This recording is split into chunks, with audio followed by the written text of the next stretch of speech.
Stand up, New York Met fans. A couple of you guys asked me to do the Mets game today during the Giants stream, so I said I'd pop on. I'm going to try to do more of these down the stretch today. Obviously, a big game for the New York Mets, a rubber match against the Cincinnati Reds. The Mets won. I was able to watch the conclusion of that game after the Giants stream last night. I taped it. A couple of huge hits for the Mets last night. Dom Smith got the game-tying, line drive shot up the middle in extra innings, and then what more can you say? Obviously, Baez, right? That was the story, right? His first game, he hit the 2-run homer. Love to see the Mets Hall of Fame. I say it all the time. Edgardo Alfonso, my favorite Met of all time, got inducted into the Hall of Fame. I watched that before the game started, but and obviously Ron Darling as well. But what more can you say about Brandon Drury? I think he's a guy we have not talked about enough, throughout this stretch. He's been incredible for the New York Mets. I think he's like 11 for his last 13 or 12 for his last 14, something like that. Got the huge hit to put the Mets over the top in a game they really needed. And when you look at the Mets' upcoming schedule, it gets brutal after these next 9 or 10, maybe 12 games. We've got a tough stretch there between the San Francisco Giants and the LA Dodgers for 12 games straight. So during this stretch, the Mets have to find ways to win games, right? We've got the Nationals coming up. They have a completely depleted roster. We've got the Marlins coming up. That should be a team that we beat up against. And I think we have a big series against the Phillies after today. We got our best pitcher as of now on the hill with Marcus Stroman. Going to talk a bit about DeGrom and Kumar Rocker, man. What is going on, man? Kumar Rocker, guy I was really excited about when the Mets drafted him. Most people didn't think he'd fall out of the top 6, 7 picks in the draft. The Mets got him with the 10th overall selection. And now it comes out that the Mets didn't check his medical report, or at least that's the way it sounds. And now the Mets are, at least they have, I think, up until 4 or 5 o'clock to sign him, are not going to sign their first-round draft pick, a top 10 draft pick, and he will probably re-enter next year's draft. So the Mets wasted a top 10 draft pick there. That's horrible news. And obviously the DeGrom news, really disheartening. A guy that was having the best year in baseball, was going to win the MVP, maybe the best year of all time for a starting pitcher.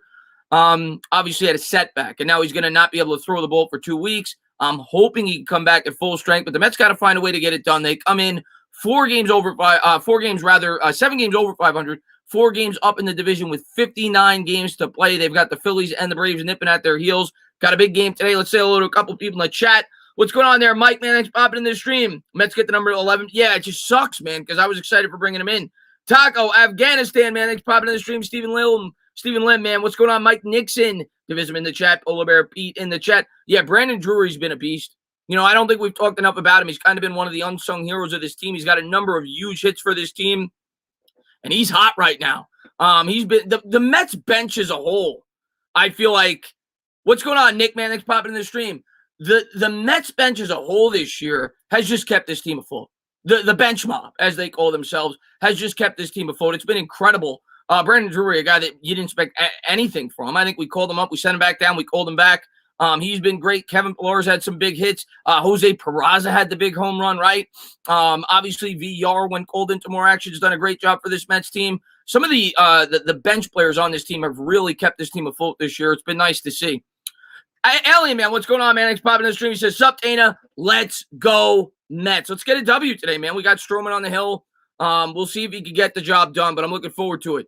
What's up there, Victor, man? Thanks for popping in the stream. What the hell is going on? I don't think we're signing him, Bowler. I don't think we're signing Kumar Rocker. I mean, we'll see. We get official word, I think, at 4 or 5 o'clock, but doesn't look good. Something obviously must have popped up in the medical report that the Mets didn't see, and it probably explains why he fell further in the draft than anybody could have expected. Most people had him, like I said, as a top 5, 6 pick. Now, we did hear leading up into the draft that the reason Rocker dropped was that his fastball was on and off, right? Some games he'd be throwing 98. Some games he'd be throwing 96, 94. And there were slight concerns with that, and I'm sure that kind of lends itself to the unexpected injury. But that is the reason he dropped. But I don't think anybody saw this coming. And obviously, bad news for the Mets. We were all excited about having him on our team. Score prediction, Tana. I am going to go. I think the Mets are going to get a win today. I mean, we got Stroman on the hill. We're going against Gutierrez, who sports almost a 5 ERA. Mets should win today. I think the Mets are going to get the W, and it'll be a big win indeed. But the bats have to wake up. The bats have been inconsistent. I thought they were turning the corner. Granted, we were going up against the softer part of the schedule, but I thought they were starting to turn the corner, and they've just reverted back to their old ways, and they've kind of been, hit and miss. This lineup is too talented to be slumping the way they have this year, and we'll see if they can turn it around. Obviously, with Brandon Nimmo out, that doesn't help the lineup either. But I'm going to go with the Mets win. I think they get the bats clicking today. I'll go 6-3, maybe 4. I respect this Reds lineup. Obviously, they got a lot of power. But I think Stroman gets the job done, gets the W, gets the 8-9 on the year. Really unfortunate record this year for Stroman. He's got like a 2.65 ERA, yet he's 7-9. Let's see. We got to stand up. What's going on there, Joey? Let's man. Thanks for popping in the stream, buddy. Oh, Rocker doesn't want to take it home. I didn't hear that. Nick says, Dana, I'll tell you, the Mets cannot re-sign Conforto. He's been too inconsistent his entire Mets career. I would not give Conforto big money. I'll tell you that right now, based off the year he's had this year. Now, they may give him the qualifying offer. I wouldn't be surprised by that. I think it's $18 million, but it's only a one-year commitment. I could see that being the case. And if you're Conforto, obviously you have to take that based off the year he's had. I wouldn't mind that because it's only a one-year commitment. It's kind of a prove-it deal. And there's no salary cap in baseball, so what do I care what they pay the guy? I know there's a luxury tax, but he's been great defensively, but his bat has been god-awful this year. So I'm with you on that. I wouldn't give him a long-term commitment based off the way he's played this year. I think the Mets will give him a qualifying offer, and we'll see if he accepts it, depending on what his market value is with other teams in free agency. It's a thin outfielder market this year, so maybe he does get an offer. I don't think he's going to get near $18 million a year based off the way he's played this year, though. Let's see what we got here. I remember saying the bat's not hitting 2 months ago and saying it was early. No, it's not early anymore, Lloyd. It just hasn't been consistent. It just hasn't been consistent all year, and maybe they'll get it going. Maybe Baez will strike lightning into this lineup, similar to the way Cespedes did. Obviously, you're not asking for that. That's a bit unrealistic. I think Cespedes, when we brought him in after the trade deadline, I think he hit like 15 home runs in 30 games. I'm not expecting him to carry the team like that, but maybe he strikes a match into this lineup and the bats start to get going. That's obviously the hope with the addition of Javi Baez. Obviously, you look great with the big home run.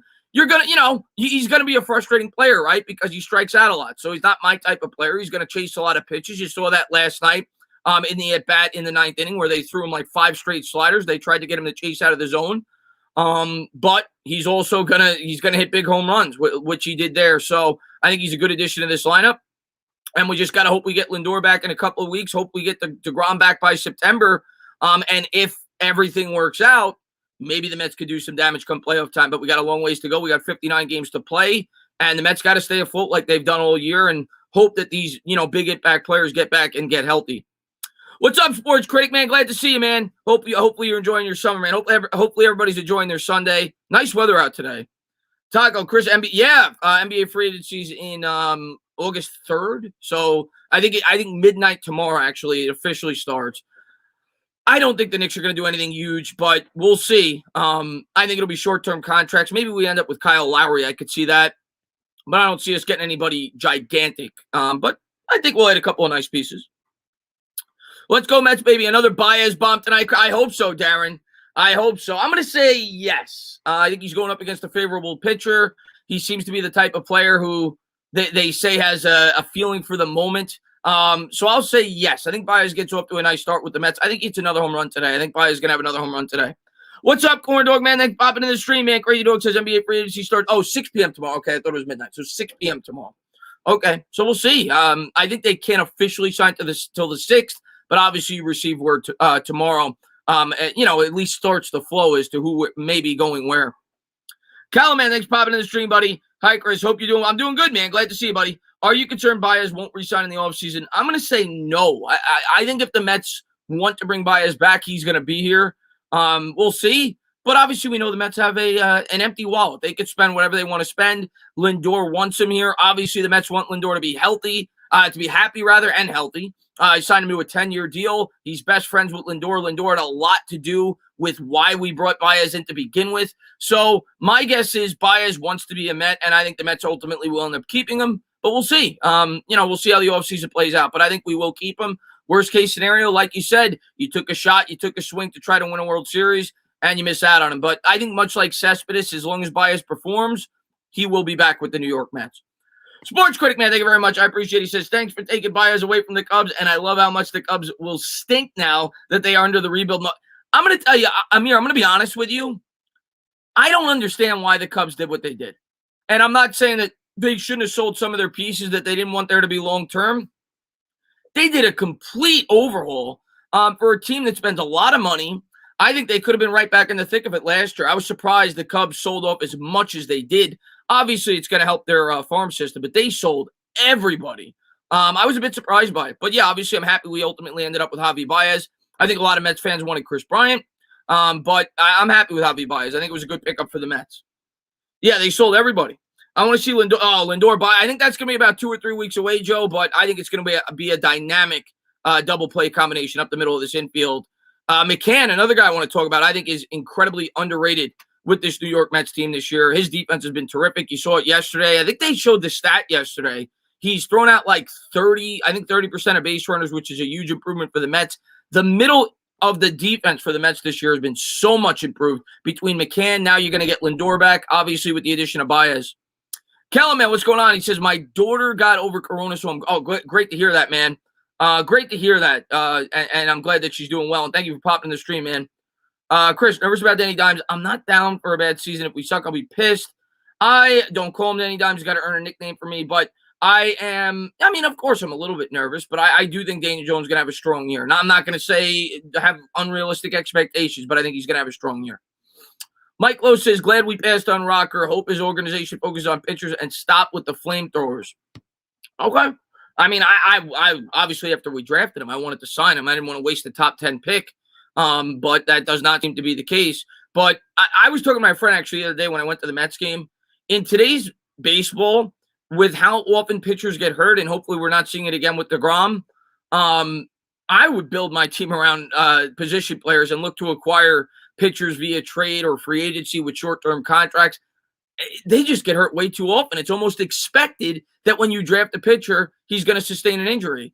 I think it has a lot to do with how much these players work out nowadays, especially the pitchers. They tighten up their muscles, and it's almost like you expected. As soon as you draft a guy, he's going to have to go through Tommy John surgery. JD Sports Talk, my man, what's up? Dog on the other stream explaining the rant so you can get the F out of my face with that is the new quote. Thoughts on your new owner so far? What's going on, JD, man? Glad to see you, buddy. I love Steve Cohen. I think Steve Cohen's brought a lot of hope to this Mets team going forward. I'm a big fan of Steve Cohen. I love I love him. I think he means business. I think he's got this team on the right track. Obviously, I think we've had some unfortunate news with DeGrom getting hurt throughout this year, but he's definitely a guy that's shown that he's not afraid to spend. He brought in Lindor. He signed him to a 10-year deal, something that we hadn't done in terms of a long-term deal for a big-name player since Carlos Beltran. So I'm happy about that. I think the Mets are going to be consistently competitive going forward. And, yeah, I couldn't be happier, man. I think every Met fan known to man wanted to get rid of Wilpon, and you bring in a guy that's worth $14 billion, more than triple any other owner in baseball. You got to be pretty happy about that. So long-term, I think the Mets are in a really good place. But they've had an unfortunate season with some injuries this year. Thoughts on my White Sox, Chris? I liked your White Sox going into the year. I thought the White Sox were going to be one of the best teams in baseball. So I'm not too surprised. I think you guys got a shot. I think you definitely got a shot to go to the World Series. You're one of obviously the better teams in baseball. Stand up. What's going on, Kalen? Thanks for popping in. You're talking about training camp? So training camp means nothing to me right now. It means absolutely nothing to me. Anybody that's panicking over training camp right now needs to take a chill pill. They need to relax, get a massage, do whatever you got to do to relax. It was 3 days in. They're not wearing pads. He's got receivers he's never thrown to before. I ain't gonna stress over training camp performance reports, good or bad. I'm not gonna get overly excited if they say he had a good day, and I'm not gonna get pessimistic if he had a bad day.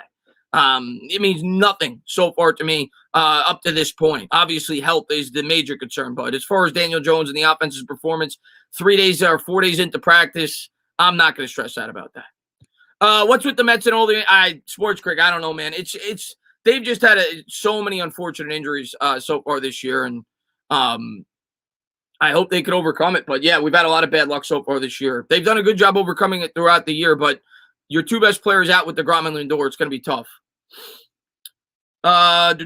Chris, how about the Yankees? Yankees made a couple of nice acquisitions. If I was a Yankee fan, I'd be excited. I think they're going to get the wild card, and you see where you go from there. But obviously, I think Rizzo specifically, I thought was a really good pickup for the Yankees. What's up, James, man? Thanks for popping in the stream, buddy. So there's Marcus Stroman. I always say, when I'm watching the games on TV, I always say it looks like he's wearing a diaper on his head.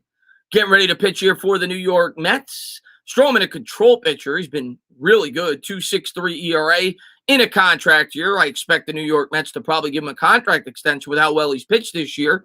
Definitely, filled out that role as the number 2/3 starter for the New York Mets long term. So good acquisition by the Mets a couple of years ago with that trade. He's pitched very well this year. India leading off for the Reds, the National League favorite for Rookie of the Year. He's been really good in the times that I've gotten to watch him.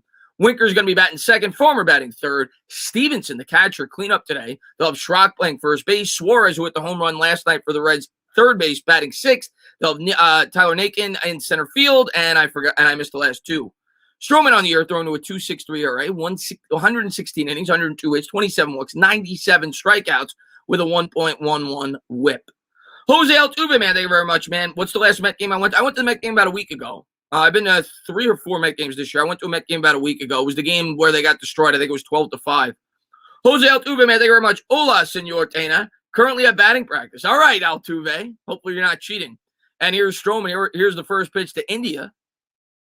And that's a fastball that misses inside. Rides high and tight on India. India's been hit by the most pitches in baseball this year. I heard the stat last night while I was watching the game. 17 times he's been hit by the first pitch. And he has over a 500 on-base percentage with his first at-bat well leading off, which is the highest mark in baseball. Second was actually Brandon Nimmo, as Stroman throws a fastball in there for a strike, 1-1. Yeah, India is definitely a pesky player. I think he's going to win Rookie of the Year, Amir. Stroman just has to get through the first few innings, and then he settles down. Is Thor coming back this year? I hope so. But even if he comes back, I think he's a guy that you can't pencil in. You don't know what you're going to get from him. Here's the 1-1 pitch from Stroman, India. And there's a curveball in there for a strike. Nice pitch there by Stroman. Rides high in the strike zone, 1-2. He says, I might be going to the Cardinals, Mets. Oh, that's awesome. Yeah, I'm going to be going to a couple more, man. And they're showing the stat there. Highest on-base percentage, first inning, 5-10 for India. And he gets him to swing through the curveball. Good pitch there by Stroman. He got India to chase. Looked like India was looking fastball as Stroman gets him to chase out of the zone. So 1 up, 1 down. Stroman makes quick work of India with 4 pitches. Nice pitch there. What's up there, Nick? The Wick man, thanks for popping in. What's going on there? Andre, man, thanks for being here, buddy. So 1 up, 1 down. The Knicks are interested in Carmelo Anthony. I guess that'd be fun. He's not going to do much for us, but it'd be a nice story. Stevie Mack, man, what's going on, man? Once Eric Kumar Rocker's agent is Scott. Yeah, I know. I don't need to know any more info on the. Yeah, we're not. I don't think we're signing him. And my guess would be, and here's the first pitch to Winker, and there's a fastball in the outside corner. Questionable strike there. It looks like the umpire is going to give us a little bit of a wide strike zone today. But 0-1 to Winker. Mets with the infield shift on. But yeah, my guess would be that the Mets found out more in terms of the injury report. Here's the 0-1, and the changeup misses downstairs. And Boris probably doesn't want his client to take any less money than he thought he was going to get before the Mets saw something in the injury report they didn't like. That would be my guess. And because they're not going to meet them halfway, the Mets probably aren't going to sign him. That's my guess, at least. Sports Critic, man, thank you so much, man. Hope you beat the Reds. And here's the pitch there, and it's a changeup drilled on the ground in a second. Slow roller there to McNeil. Will flip the first. 2 down here in the top of the first. He says, I hope you beat the Reds. Cannot stand this team. Well, you're a Cardinals fan, so I get that for sure. The Reds, I think, are about 3 games out of the wild card and 7 games out of the division. So they really got to get their act together if they want to compete for the playoffs. They're kind of in a similar position to the Yankees in terms of where they stand in the standings. 3 games out of the wild card in a tougher division. So we'll see how they do. They obviously have a really good lineup. Pitching very questionable. DeGrom's done with the MVP race. He missed too much time. He would have won it had he not gotten hurt, but he's done, Chase. So 2 down here in the top of the first. Farmer has been hit by, I think, 15 pitches, which is second in baseball. So the Reds have the first and second in terms of batters that have been hit by pitches this year. 32 combined between India and Farmer as he takes a strike there with the first pitch. I think it was a fastball. And they're showing Guillerme limping there as he came to home plate last night. Here's the 0-1 pitch to Stroman, and he jams him inside with the fastball. 1 hopper to McNeil, fields it cleanly, throws over to Pete, and a quick 1-2-3 inning for the New York Mets. So good pitching there by Stroman. Mets will try to get the bats going in the bottom of the first. Change the inning real quick. And Benjamin, man, what's up, buddy, man? Glad to see you pop in, man. He says, of course, KP isn't here. He's probably sleeping at the sports expert. I'm thinking of doing a KP. You and KP, man, you guys got to hash it out, man. I don't know what's going on between you two, but you got to hash it out. Stroman has to stop being Jekyll and Hyde. Yeah, you know who's been more Jekyll and Hyde lately? It's been Walker. Walker, over his last 4 starts, I think is throwing like a 15 ERA. I'm worried about him more so. And when you look at Walker, Taijuan Walker, who's been great for the Mets, made the All-Star team this year. But when you look at him over the last, I don't know, 3-4 years, he hasn't gone more than like 80 or 90 innings in a season due to injuries. And I guess my negative side is saying to myself, is he's starting to wear down because of that? He's not used to throwing a lot of innings due to injury over the last couple of years, and hopefully that won't be the case in the second half. Stand up. What's going on, John Letourneau? You should be happy because my Phillies stink. I hope not. Yeah, I mean, the Mets are lucky right now. They're lucky because they have clearly not taken off, and they have not run away with this division, but nobody's taken it from them. And you worry about that as a Mets fan. You keep letting the Phillies hang around. You keep letting the Braves hang around. Or are they going to have a great month? And that's what I worry about, especially with our tough schedule coming up. But, yeah, your Phillies bullpen is horrible, and that's been your Achilles heel this year. But glad to see you, John. Yeah, Walker's my biggest concern right now. And Lloyd, yeah, you knew the pitching wasn't going to keep up with what they did in the first half. I think that was unsustainable. That's why we knew the bats needed to start to get it cooking, and hopefully they do over the last 60 games or so. But, yeah, I mean, Walker's got to pitch better than he has lately. As Jeff McNeil's going to be leading off for the Mets. McNeil's been really hot as of late. I don't know if he got a hit last night. I know he got a big walk late in that game. I don't know if he got a hit. He had a 16-game hitting streak coming in. Gutierrez from the right side will be pitching here for the Reds. He's 5-3 with a 4.75 ERA, 60 2/3 innings. He's given up 59 hits, 28 walks, 42 strikeouts with a 1.43 WHIP. The defense for the Reds, third to first, will be Suarez, Farmer at short, India at second, and Schrock at first base. Stevenson will be doing the catching in the outfield. Winker, who's been a pisser for the Mets this year. They have Aquino in right and Tyler Naquin, I think it is, in center field. He didn't get a hit. Okay, so he got stuck at 16. So Moises Alou will maintain that record for the Mets. I think it was a 30 or 31 game hitting streak is the Mets record. So McNeil didn't even come close to challenging that. I think Castillo, if I'm not mistaken, had a decent hitting streak with the Mets as well. As McNeil's going to lead off here from the left side for the Mets.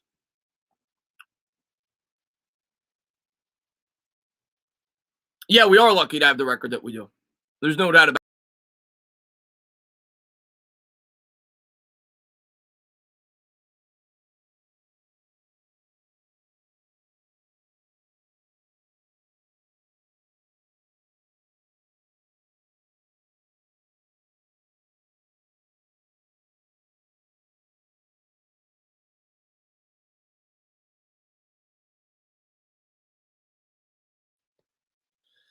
That's going to happen at least probably one more time. It didn't happen during the Giants stream. It seems like it always happens during the Mets streams at least twice. So expect that to happen again. If it does happen, I'll be out for about 20 seconds. As the first pitch is fouled up by McNeil, there's another fastball by Gutierrez. That's taken outside for a ball. Good eye there by McNeil. McNeil, it seems during this hot streak, has shown much better plate discipline for the Mets. Same with Pete Alonso. I think both of them have done a much better job in that aspect. So it'll be a 1-1 here to McNeil. McNeil, of course, chokes up on the bat. Here's the 1-1. And there's a changeup by Gutierrez. Just rides the bottom portion of the strike zone. Take it for a strike. 1-2. Knee level. Chris, the ghost vanished in the wind, Joe Lutz says. Here's Gutierrez looking in for the sign. Here's the 1-2. Come on, Jeff.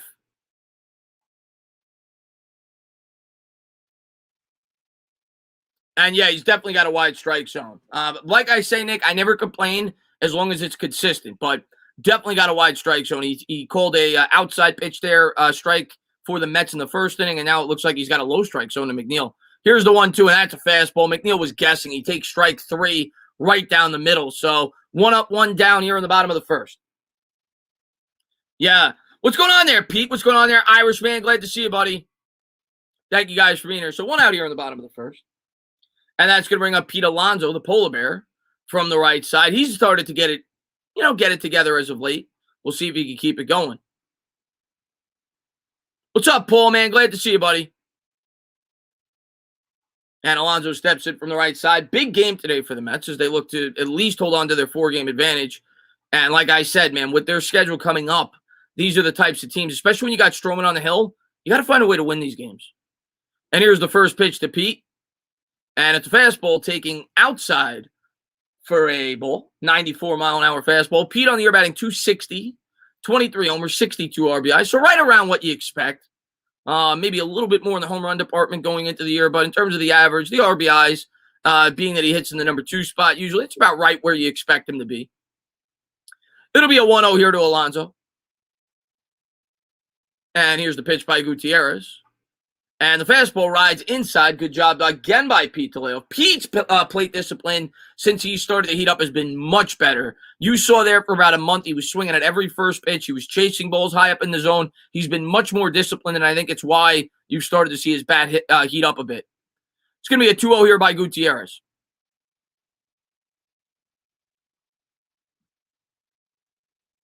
And here's the 2-0 to Pete. And a changeup taken for a ball. They check at first base. They say he didn't go around. So a good job again by Pete Toledo. He'll have a 3-0.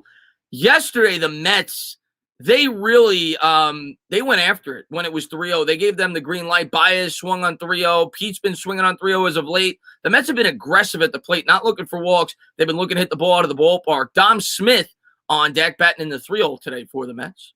Here's the 3-0 to Alonso. And a fastball, that time he took it. So they did not give him the green light there because that was a fastball right down the middle. 3-1. What's going on, Terry, man? Glad to see you, buddy. Clutch B-Ball TV. What's going on, Noah, man? Pistol Pete in the chat. Here's the 3-1 pitch to Alonso. And that swung on, hit in the air to deep left field. Oh, he got under it. It looked like it was a home run off the bat. Oh, I thought Pete had it, but it's going to be a fly out there to Winker. Looked like Pete had to lunge just a little bit, and he couldn't drive that ball as much as he would have liked. It was a changeup that maybe Pete was just a little bit out in front, got it a little bit off the end of the bat. He just missed hitting it out of the ballpark. So 2 down here in the bottom of the first.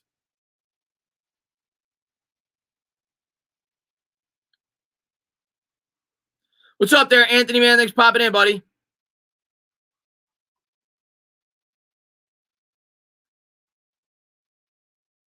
And that's going to bring up Smith. And here's the first. And that's driven in the air. I'm going to be calm here. And Dom just got under this one as well. Warning track power as Nakin's able to get under it. Dom just missed it. Mets had a couple of good at-bats there. Made pretty good contact, but weren't able to deliver. So after one, no score, no hits, no errors for either team. We'll go to the top of the second. Oh, man. And I think Eric's in the chat. What's going on, Eric, man? Thank you very much, buddy. He says, can't wait for football. Hopefully Daniel Jones is a breakout year. Oh, Eric, I've been dreaming about football. Been dreaming to be able to talk to you guys about football nonstop. I can't wait for the Giants this year. I think Daniel Jones is going to have a good year, though. I can't wait to see what the Giants got in store for us. Preseason on the 14th. That's when it's going to really start to heat up as we start to see this team under the lights. So can't wait, man. Bavit, he says, great stream last night. I appreciate that, Bavit. Man, I'm excited for Giants football. Got to meet Bavit at a Mets game. That was awesome. That was pretty cool. And I don't know how I knew it was Bavit, but I knew it. I knew it was Bavit. But glad to see you, Bavit. The Bears down. And what's up, Bruce Phillips? Thoughts on the new O-line sign? I mean, listen, it's good depth. I don't think he's going to start. It's good depth. I think it's because Jonathan Harrison got hurt. That's why they brought him in, and his ties to Garrett. I don't think he's going to start. I mean, he could play, though, if somebody goes down, and you need that, right? So he could play both the guard and center. He's got some versatility. But if Looney's playing for the Giants, probably not the best of signs. He had a 50 PFF grade last year. He's been a mediocre offensive lineman throughout his entire career. So I don't think he's going to be a guy that really elevates the line. But he's a guy that helps out the depth on the offensive line. So a good pickup and a guy that could play, if somebody goes down with an injury. But I don't, suspect that he'll be one of the starters. Obviously, I think they're going to want their younger players to progress, that being Lemieux, Parrott, Thomas. They're going to want them to get some exposure. What's up there, MYG31, man? Thanks for popping in. What are your thoughts on the Knicks draft? Nick, I mean, I liked what the Knicks did. I'm going to get to JD in a second. I like what the Knicks did. Obviously, it was underwhelming. As a Knicks fan going into the draft, you said to yourself, oh, maybe they're going to trade up. You heard all the rumors. They elected not to do that. So that was underwhelming. That was a little bit disappointing, being that we were so excited for some of the players that maybe they could bring in. But I think the Knicks did smart things, right? They traded down. They got a future first-round pick. They probably like 4 or 5 players in that spot. They still got a good shooter there with Grimes, I think, at pick 27. He's tall. We kind of need that type of player. We got a couple of other players there in the back, early second round. So I like what the Knicks did. They continue to accrue future assets. And hopefully they use some of those assets to make a trade sooner than later because we're going to need to do it. And I'm going to get to JD's in a second. And Stevenson's going to step up here to start the top of the second. Stroman, first pitch fastball, that's fouled off down the first base line. And JD, man, thank you very much. Have the Mets mismanaged DeGrom's health? You know what? I think that's a great question. And I was actually having that conversation with my friend when I was coming home from the Mets game, the last Mets game I went to, as we're ready here for the second pitch from Stroman. Here's the 0-1 to Stevenson. And the fastball just misses inside. I'm going to be honest. I don't know if I could completely put it on the Mets, but I personally think the Mets should have shut him down right away when he had the arm problems earlier on in the year, rather than having to make his next start. I thought that was a mistake. Personally, I think they should have been more cautious as the fastball misses inside 2-1. And then they brought him back. He only threw 3 innings, and then they kind of talked about that he may have hurt himself swinging the bat. And then they had him back, I think, for his next starter, or maybe he missed one start, and they had him right back after that. I thought the Mets should have been a little bit more cautious. As there's a curveball drilled in the air to right field, that's going to hang up there for Conforto, and Conforto's going to bring it in just shy of the warning track. So 1 down here in the top of the second. The other thing about DeGrom this year, and I'm not blaming DeGrom for this, he's a competitor, but we all know the year that DeGrom was having, right? I mean, he was having literally the greatest year in the history of baseball. We're talking about 130, 140 years, right? He was that good. And I think the competitor in DeGrom saw that, and I think he went out every game as if it was a playoff game, and he may have overthrown. That's my honest opinion. And here's the first pitch to Schrock, and there's a fastball that misses outside. He had 200 pitches this year where he threw over 100 miles an hour, and part of me thinks maybe he overthrew a bit, but hopefully the injury is not too serious. Here's the 1-0 from Stroman, and Jason, I'm going to get to that in 1 second. And there's a fastball line the other way, and that's going to be the first hit of the game as he lines a single to center field. Poirot field, it'll flip it in. So runner on first here, 1 out here in the top of the second. Good piece of hitting there, going with the outside fastball by Schrock. Really nice piece of hitting. And Jason Mraz, he says, I was performing I'm Yours at APN Sports Expert's wedding. I'm so happy those two came out of the closet. Well, glad to hear that, Jason Mraz. And listen, man, you got to be yourself in this world. And Simon, thank you very much. What's up, buddy? Let's see another home run from Bios. Let's go, Mets. I'd love to see another home run from Bios. Speaking of home runs, Suarez had one yesterday when Hill gave him a fastball right down the middle. Here's the first pitch, and there's another fastball right down the middle as Suarez fouls it off down the first base line. Stroman playing with fire there. We all know that obviously Suarez has a lot of holes in his swing. I think he's only batting like 170 this year, but when he gets a hold one, he could hit it. Nobody in baseball's hit more home runs since 2018. He's got 20 home runs this year, even though he only has a 173 average, 57 RBIs. It'll be an 0-1. Stroman from the stretch. Schrock will get a lead off first. Pete will hold him on. Stroman looks in for the sign. Comes to the plate. And nice pitch there as he paints the outside corner. 0-2. 92 mile an hour on the fastball. Good sinking action on that pitch. Who would you compare Quentin Grimes? I'm hoping he's better. I see a little Dotson in his game a little bit. Obviously, I hope he's better. Here's the 0-2 pitch here by Stroman. Mets with the infield shift. And there's a fastball drilled down the third. Actually, I think it was a changeup, maybe a curveball. It was off-speed pitch. Drilled down the third baseline, foul. Got him out in front. So still 0-2. We'll do it again. But, yeah, I mean, I think he's a guy that's going to come off the bench. I think he'll probably fill in for that Alec Burks type role if we lose him to free agency. A shooter that could come off the bench and deliver. He shot 40% from 3 in college. I think he's 6'6", so he's got some height to him. I think it was a good pickup by the Knicks. They needed another shooter. He's not going to be a guy that dramatically improves the team, but he's going to fill a valuable role for the team. Here's the 0-2 pitch by Stroman. And there's a curve. I don't know what that was. A fastball drilled on the ground as he'll flip over to first. 2 down. Looked like it had a break to it, but it was 92 miles an hour, so I don't think it was a curveball. As McNeil was on the shift there, playing on the left side of the diamond, he flips over to first. They were unable to get the double play because of the infield alignment. Had it not been for the shift there, the Mets would have been out of the inning. But instead, they'll have a runner on second with 2 down. Yeah, that's definitely a double play without the shift. Just unfortunate there. Good job by McNeil on the backhand, though. As Suarez grounds out the shortstop, or second base, I should say, but technically McNeil was playing shortstop. I like Alec Burks, but good chance we're not going to re-sign him. So here we are in the top of the second, 2 down. First pitch fastball just misses outside as Naquin steps in. He's batting .243, 13 homers, 55 RBIs for the center fielder. Dave Kingman, yeah, Dave Kingman like stats is right. Dave Kingman used to be I never got to watch him, but I obviously know of Dave Kingman. Used to hit bombs at Shea Stadium, but yeah, exactly. He was a 200 hitter that would hit you 35, 40 home runs. Here's the 1-0 pitch from Stroman. And he gets him to chase a pitch low out of the strike zone, fouled down the first baseline, 1-1. I'm a Dallas fan. Looney's actually a solid backup. Yeah, that's exactly what I think he is, Stevie Mac. And I think that's what he's going to provide for the team. Solid backup. O-line was badly injured last year and the year before. We had an awful O-line coach. Pay attention to his 2018 season when he covered for Fred. Yeah, I think he's a solid backup. And I think that the Giants needed a solid backup. So I hope he doesn't start because I want our young players to progress and get better. But he's a guy that could fill in if they're not doing the job. Kind of similar to Cam Fleming, I guess, last year, even though they play different positions. Here's the 1-1 from Stroman, and the fastball rides upstairs, taken for a ball there, 92 miles an hour on the gun. 2-1.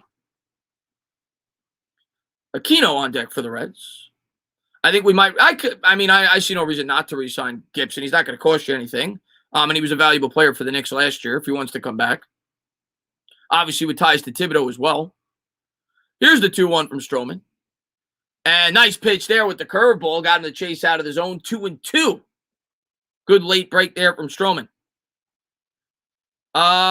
Mike, probably in a couple of weeks, but I don't want to guarantee anything. Obviously, I'm very busy, with the Giants stuff coming up. He's busy with everything he does, but we'll do one of those soon. But, I don't want to give a guaranteed date. But as the stretch run, we're going to do more of them.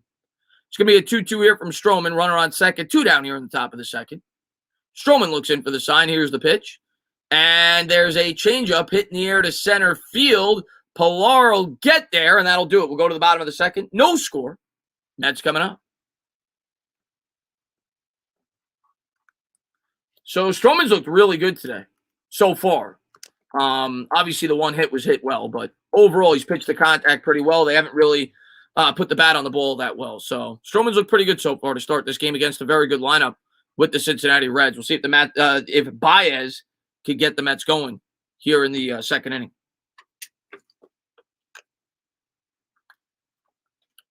Who's better, the Lakers or the Nets?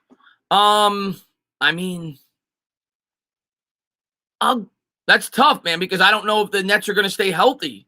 And I don't know what the Nets are going to do this offseason to add to their team either. I'm going to tell you what, I think it's ruining the NBA. I hate that. I hate that the super teams are back at it now with 3 superstars on the Nets, 3 superstars on the Lakers. In terms of, who's going to win a championship, what the point in watching. I hate that aspect of the NBA. But I will slightly favor the Nets, actually, if they stay healthy. I obviously have serious injury concerns about that basketball team, but you could say the same thing about the Lakers. I think it's close, but I would slightly favor the Nets if they can stay healthy, being that they have a year under their belt playing together. I personally think LeBron is still incredible, but I think he's taken a little bit of a step back. We'll see how Russell Westbrook fits with that team. I'd give a slight edge to the Nets, but you got to see what they do with the rest of their offseason. Quan says, hey, Chris, what happened? Quan, I'm going to try to do that more during the stretch. Me and Tino got very busy, and I took a break, to be honest with you. I needed a break from YouTube during the dead time. So, but during the stretch run, we're going to do some What Do You Say streams for sure, Quan.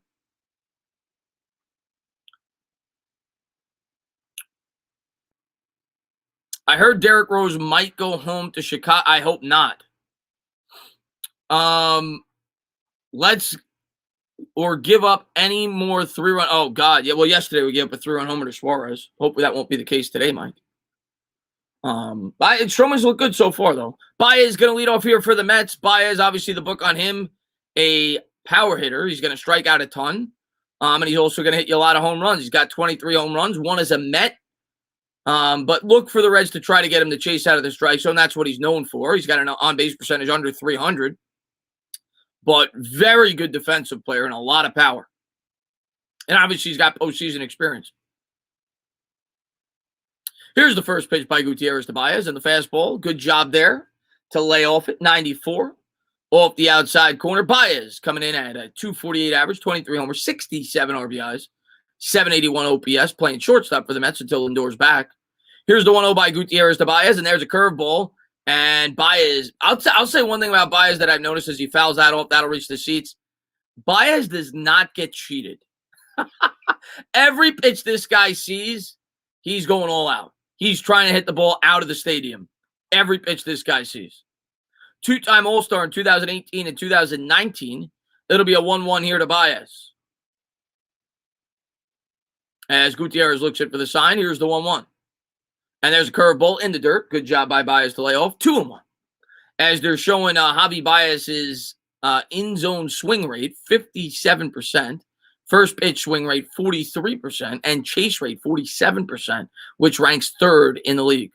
Here's the 2-1 pitch to Baez. And there's a chase there as he chases a changeup way out of the strike zone. 2-2. Evens up the count. Let's see what we got here. Benjamin is like obsessed with KP, like he has a crush on him. What's up, Evan Ingram? Here's the 2-2 pitch to Baez. And there's a fastball. That's hit on the ground to short, fielded cleanly. He'll flip over to first. 1 up, 1 down here in the bottom of the second. So Baez makes solid contact there, but he drills it into the ground. What's going on there, Ojua? So the Mets bat still, getting off to a slow start. We'll see how they do against Gutierrez. Obviously not the best of pitchers. We'll see if we get an opportunity to put some runs on the board today. Conforto has been his fielding has been incredible. I want to give him credit for that, but his bat has been so disappointing this year. He's coming in sporting a 198 average. Obviously missed a lot of time due to injury. 6 home runs, 24 RBIs. Here's the first pitch by Gutierrez, and there's a curveball in there for a strike. He is the new team leader in RBI. Yeah, Baez, you mean? Yeah, 67. Yep. Just Pete's got right around that, but yeah, he's slightly above him.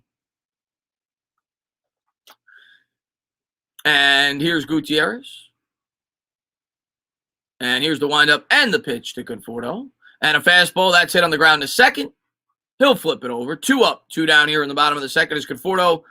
When he's at his best, he tries going the other way. That was a fastball on the outside portion of the strike zone. Tried to pull it, rolled it over to second base. So 2 quick out here in the bottom of the second. What's up there, Mike? Man, thanks for popping in. Oh, my reaction to Daniel Jones popped up and you recommended. Not my proudest moment. But 2 down here in the bottom of the second. And here's Drury's been really good for them. I mean, we were talking about it at the beginning of the stream. His last 7 games, he has a 733 average, 11 for 15, 2 homers, 5 RBIs. Got the huge hit last night. We'll see if we can keep the hot bat going. And here's the first pitch by Gutierrez. There's a curveball in the outside corner. 0-1. Drury takes that one for a strike. What do you think about the Yankees' deadline moves? I like one. I don't like the other. Obviously, Gallo improves your team. I'm assuming you're a Yankee fan. I don't like the pickup. I don't think it's what you needed. I love the Rizzo pickup. Here's the 0-1 pitch to Drury. And there's a fastball taken off the outside corner for a ball. 1-1. I think Rizzo's going to do really well. I think they'll both do well, but come playoff time, I think Gallo's the type of guy that you're not going to want to see coming up. I think good pitching is going to blow him away. It'll be a 1-1 pitcher to Drury. And there's a changeup taken out of the strike zone for a ball. 2-1. What's up there, Tequez? I'm at Chick-fil-A right now. What should I get? Also, it's my first name. What's up there, Luis? Man, thanks for popping in. No, we're not paying Conforto $250 million.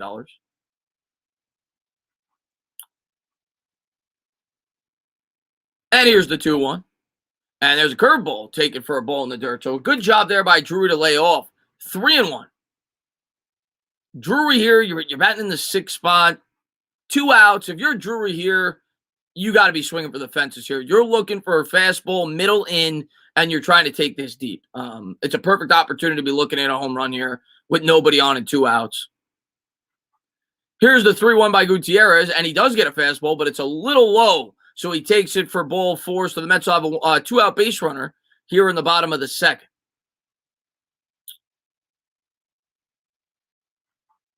What's going on there, Zeke fan, man? Thanks for popping in, buddy. Mets coming in at 55-48, 4-game advantage in the National League East. They're 5-5 over their last 10. Atlanta 52-53, 7 games out of the wild card, which means the Mets are 3 games out of the wild card if they do get past. 4.5 games out Philadelphia, and then it kind of falls off after that. Obviously, Washington sold the farm. It's a 3-team race in the National League East with 59 games to play for the Mets. Pilar is going to step up here, 2 down here in the bottom of the second, as the Reds will check Drury back to first. What's going on there? Gentleman, thanks for popping in the stream, man.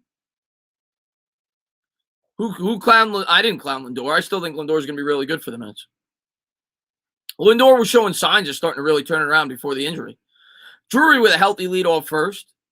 Gutierrez looks in for the sign. Here's the pitch to Pilar. And there's a, wow, really good pitch there by Gutierrez as he paints the inside corner there, knee high. Strike one. Hey, Chris, first time. What's going on there? Andrew Pittman, thanks popping in. Yeah. No, I think Lindor's going to be good for the Mets. I still think he's going to be good. I expected Lindor to get off to a slow start for the Mets. We've seen this as Mets fans. New York, a lot of pressure, signed a big contract. We saw it with Beltran. We saw it with Mike Hampton. I expected him to get off to a slow start with the Mets.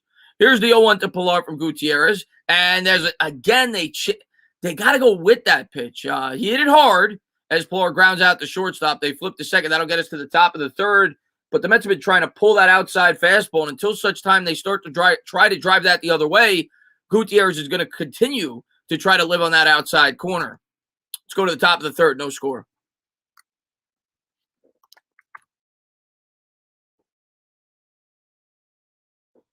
Stats aside, Lindor's leadership is excellent. I love him for the Mets team. Him and I listen. I think Lindor's going to be really good for this team. And I agree with what you said there. Outside of that little, thing that happened with Jeff McNeil earlier in the year, which who knows what the true story is with that. He seems to be a really good teammate, right? He's always encouraging his teammates, even when he's, batting 200 at one point in the season. He's always in the dugout encouraging everybody. You always see him going to the mound for mound visits to talk it over with the pitcher. You've really seen him embrace the leadership role with the Mets. I like him. I think Lindor's going to be really good for this team for a long time. What's going on there, Gavin? Man, thanks popping in. Every player loses 20 points of batting average. Yeah, Bob, it's true. It's true. It's true, Bob, especially before they made the changes.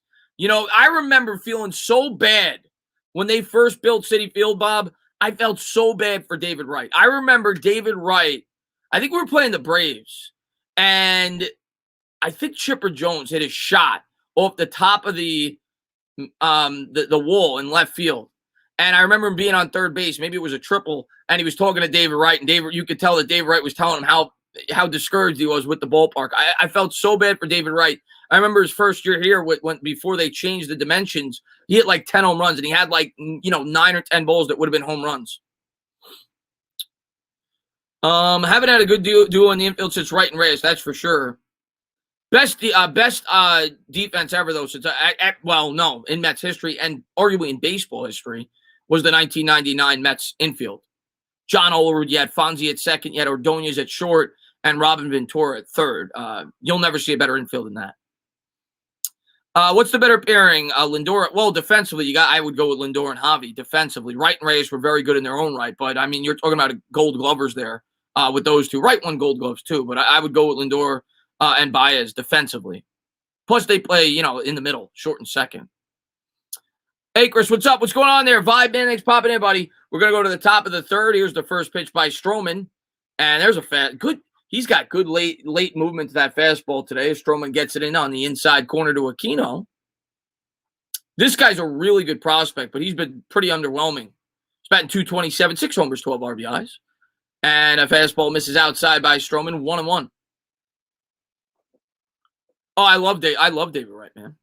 Love David Wright. Just because they play up the middle, I think it's more important. I'd give them a slight edge. But in terms of overall players, as Stroman misses downstairs, I go Wright and Reyes as overall players until such time I see more, production out of Lindor and Baez. I love those guys. Those guys were class acts. Here's the 2-1 by Stroman. And the slider, Aquino was able to lay off. I thought he might have went around 3-1 as they checked the first base. Well, I shouldn't say that about Reyes. Stuff came out about Reyes after the fact, so I don't know if I call him a class act. But Reyes is one of my favorite Mets of all time. Here's the 3-1 pitch. And nice pitch there with the sinking fastball, 3-2 as he gets him to swing through it, full count. Yeah, DeGrom's hurt again, man. Here's the 3-2 by Stroman. And there's a fastball hitting the air to center field. Pilar's there. 1 up, 1 down here in the top of the third. But what I was going to say, I saw somebody say, I love Wright and Reyes, but Lindor and Javi are better. Here's what I'm going to say about Jose Reyes, man. And I know it wasn't as long-lived as it should have been because of the injuries. The guy had a ton of injuries. Jose Reyes, at his best, is one of the greatest shortstops I've ever seen. Jose Reyes was damn good. He just had injuries, but I mean, you want to talk, the guy had it all. I mean, you want to talk about a 5-tool player. He had some pop. He was a great fielder. He had a ton of speed. And there's the first pitch there. Fastball by Stroman, swung on and missed. Reyes was damn good. Just had injury problems. And of course, Wright was incredible too before the injuries. Here's the 0-1 by Stroman. And there's a fastball chopped on the ground to third. Fielded cleanly, flips over to first, and 2 up, 2 down as Gutierrez hits a slow roll over to third base.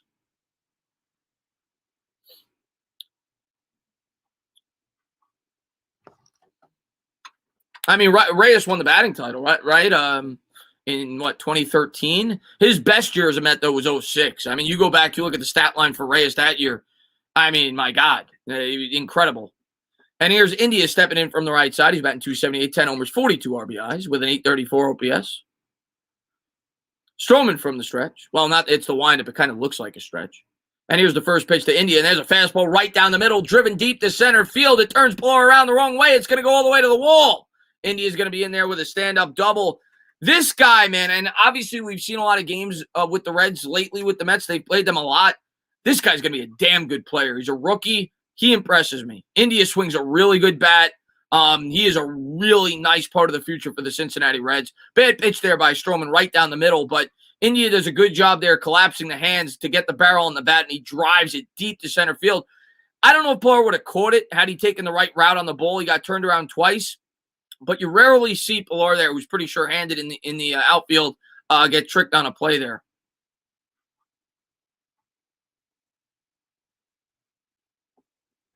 Yeah, I hated that too, General. No, it's true, Jake. He did sit out after he got on base the first at bat. And here's Winker, 0 for 1 with a ground out, 301, 21 homers, 59 RBIs with a 914 OPS. He's killed the Mets this year. And Stroman looks in for the sign. India gets a lead off second. Here's the first pitch. And that misses outside. 1-0. Cano, Lender, and Byers will be the billion. Yeah. Well, I don't think Cano will be back next year. I'd be surprised if he's back next year. Baez will be, but I don't think Cano will be back next year. I hope not.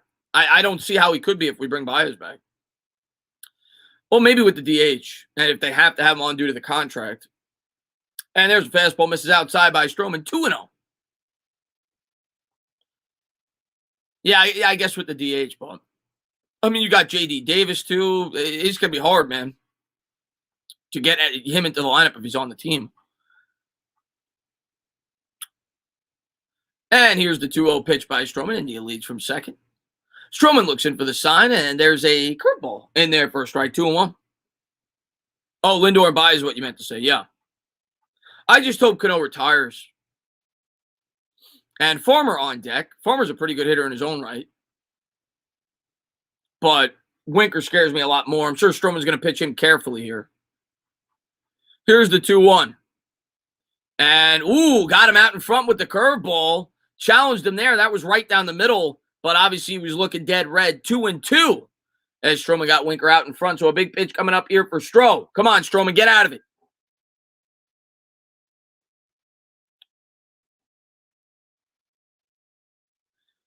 I'd have to look into that, to be honest with you, kill your vibe in terms of the National League Cy Young. I'd have to look into that before, because DeGrom is obviously the guy that was going to win it.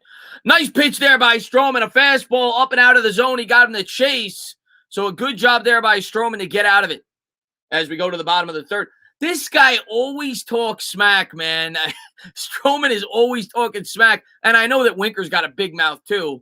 It looked like Stroman was going after Winker as he was coming off the mound. We go to the bottom of the third, no score. Nice pitch there by Stro, though. India is from Coral Springs, Florida, 15 minutes from me. Really? Used to play travel ball with him. He's a good player, Joe. He's a good player. Robinson Cano got suspended this year because of steroids. He got popped with steroids before the year started, which Met fans were happy about because he was due $24 million and we didn't have to pay him. Obviously, he's not near the same player he once was. Stroman always stirring the pot. He's always stirring the pot, Mike. I saw him coming off the field. I'm like, oh, my God. He's going to get into another fight, man. He's always stirring the pot. I can't imagine. if we make the playoffs, when we make the playoffs. I'm going to be optimistic.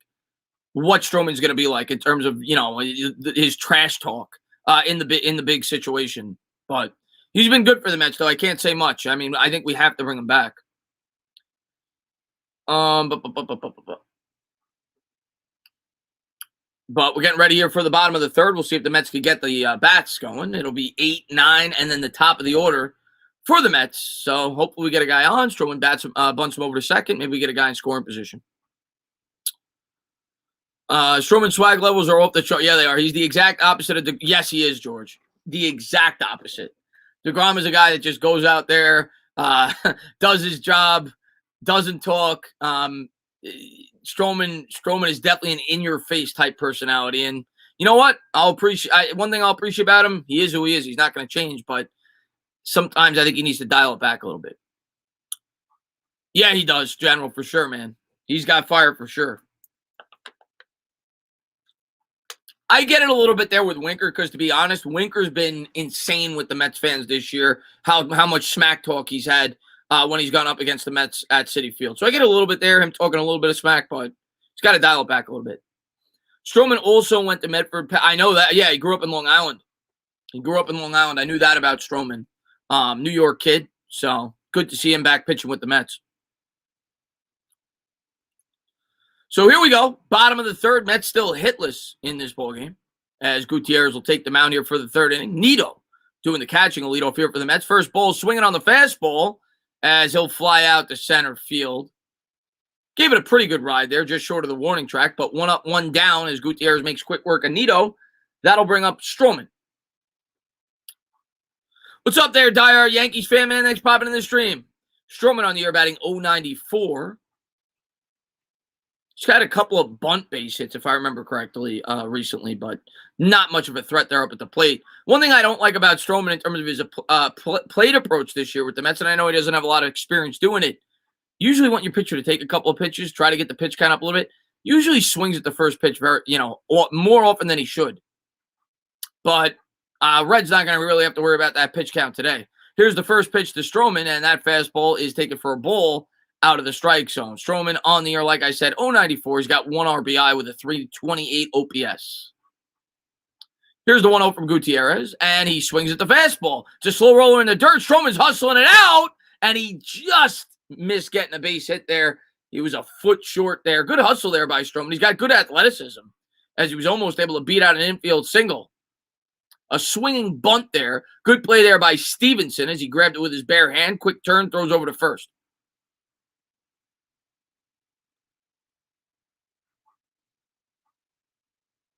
Yeah, I know. I'm saying with the Mets, though, Slinky. Yeah, I know he made the playoffs with the Blue Jays. I didn't watch him, but yeah, I know he made the playoffs. I'm saying with the Mets.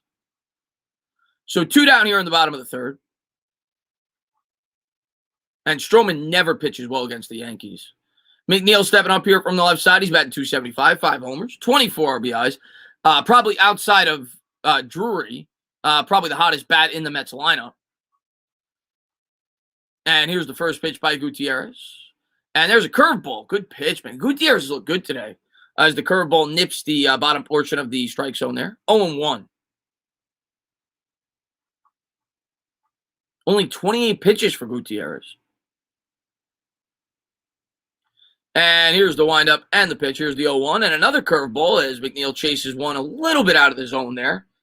Drills it down the first baseline. Foul. 0-2. I used to play baseball. Oh, you did? You played baseball? That's awesome, man.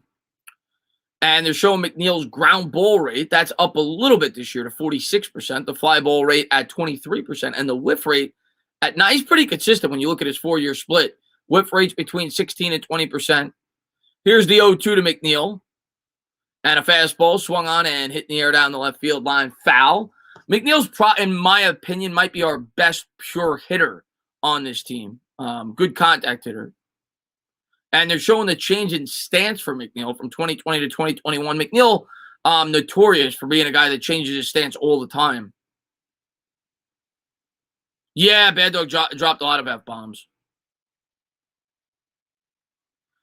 And here's I think that was a curveball, maybe a changeup by Gutierrez. Completely lost control of it as that's way out of the zone, 1 and 2. Imagine a Mets-Yankees World Series. I'd sign up for that in a second. It'll be a 1-2 for McNeil. 2 out, nobody on here in the bottom of the third. No score. Quick game so far. Here's the 1-2 to McNeil. And a fastball got him to chase inside. He's going to pop it up down the third base line. And he's there. That'll do it. That'll take us to the top of the fourth. No score.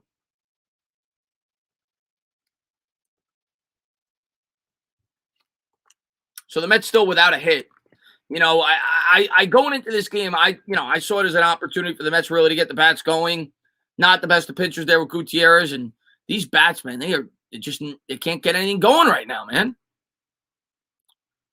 Yeah, I mean, the Yankees probably not going to the World Series, being that they're going to be in the wild card, and the American League is going to be tough, but you never know. Every pitcher looks like Cy Young when the way the Mets have hit, well, pretty much all year outside of a 2-week stretch here and there. Yeah, you're right about that. Quick game so far. Well, so far it has been. It's 156. Game started at 110. It's been 46 minutes. We're through 3 innings. That's what happens when the Mets play and you don't hit. Greatest Mets catcher, hand down Piazza. I mean, not defensively, obviously, but I mean, Mike Piazza is arguably, one of the top, 3, 4, 5 right-handed hitters of all time. Like, Mike Piazza was incredible, especially when you factor in that he was a catcher, the beating that catchers take. You factor in that, they miss 25, 30 games every year. Incredible, the numbers that Mike Piazza was able to put up. Special player. You'll never see another catcher like him, in my opinion, in terms of a hitter. He was once in a lifetime type player. Our pitching hid that fact. Now it's clear. Yeah, Lloyd. Gary Carter was great too, Alien. I'm not sure, General, about Baez. Maybe somebody in the chat could answer that. I'm not 100% sure on Baez through next year. I thought he was a free agent, but maybe he is signed through next year.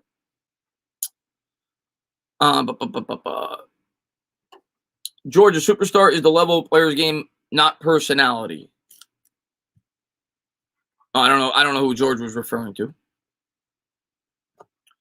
But let me get a sip here. Oh, you met Piazza once? I was supposed to meet Piazza at the last Met game I went to, and it just didn't work out. I've never gotten to meet Piazza.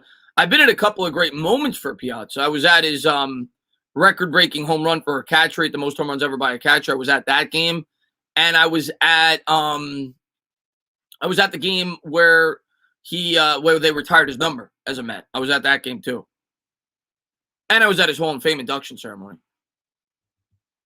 Piazza got to meet Ted Williams when he was young. Yeah, I know that. I know that story. Obviously, Tommy Lasorda's nephew, and wouldn't have been drafted had it not been for Tommy Lasorda. He's a free agent next year. Okay. Tuto, my man. Going to get to that in 1 second. Here's the first pitch by Stroman. As Nito lines up inside, and there's a fastball. Got too much of the plate. That's blooped. And, what a play by Jeff McNeil as he makes an over-the-shoulder catch as he robs a base hit. McNeil's defense has, the last 3-4 games has been awesome. Really nice play there by Jeff. The over-the-shoulder catch. That's definitely a single. Nice play. 1 up, 1 down here in the top of the fourth. And Tuto, my man, he says, ciao, Kevin Maguma. Drop by your office to turn on the lights for you. Well, I'm Chris. I think you got me confused with Bad Dog. But what's up, Tuto? Your beer jug and pay my respects. Tuto, man, thank you very much, man. Always popping in the show's support, man. What's going on, my man? A great play there by Jeff McNeil. The Mets had the infield shift on. As Stevenson will come up here for the Reds. Here's the first pitch by Stroman. And a generous call there by the umpire as the fastball looked a little bit inside by Stevenson, but he gives it to him. Strike one. Stevenson batting cleanup today. He's batting .282, 5 homers, 30 RBIs from the catcher spot. Here's the 0-1. Nito lines up outside, and there's a curveball in there for a strike. Another generous call from this umpire. Looked like it might have been a little bit out of the upper portion of the strike zone. 0-2. It's at a wide strike zone, though.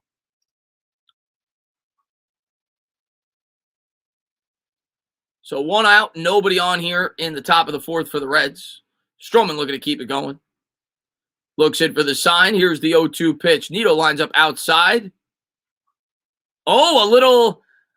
Yeah, I love when Stroman does that. He changed the delivery there. He had a little pause to try to confuse the batter there as he throws a slider out of the zone. Stroman mixing it up a little bit there with that pitch. 1-2. Sorry, Paisano. I sent both you guys the super chat. Oh, I didn't know he was live. No reason to apologize. And there's a changeup. Hit on the ground to shortstop. He'll flip over to first. 2 down here in the top of the 4th. As Baez throws a bullet over to first base. But, yeah, Tudo, man, glad to see you here. Tashima, glad to see you. Bob, glad to see you. Oh, the Mets. Oh, so I guess they do want him next year. I don't know. He's going to be here. I'm telling you that right now. Baez is going to be here. On Tuesday, on July 20th, was my birthday. Well, happy birthday, Fulton Mraz. So 2 outs here in the top of the 4th. Nobody on. Stroman looks in for the sign. Need Mets lost. Wow, you bet against the Mets today? Here's the pitch by Stroman. There's a curveball in the inside corner. Yeah, Chris Baez got a rocket out there. Yeah, man, that was a nice throw. Schrock today 1 for 1 with a single. He's batting .263, 1 homer, 5 RBIs. Here's the 0-1, and that fastball misses way outside. The Reds don't have their full lineup in there today. Obviously, a day game after a night game, so you give some players a day off. So that explains it. Well, I'm sorry, Yo Elvis. I love you, buddy. I can't root against my team, my man. Chris, are you streaming the Hall of Fame game? Probably not, Zeke. But I will be streaming the first Cowboys regular season game. And there's a curveball line in the air down the right field line. And Yo Elvis is up 1-0 on his bet. That is drilled. And, Stroman's hung a couple of pitches today. And that time the Reds made him pay. He's hung about 2 or 3 pitches today. That was a hanging changeup. And Schrock takes it deep down the right field line, 375 feet, 1-0 Reds. Mets going to need to score some runs, man. You can't expect your pitchers to throw shutouts every time out. But bad pitch there. Change up right down the middle, and Schrock takes that deep. Is Lindor clearly the better shortstop than Baez? I mean, Baez won a Gold Glove last year, but he has 18 errors this year. I would say yes, as the fastball misses inside 1-0.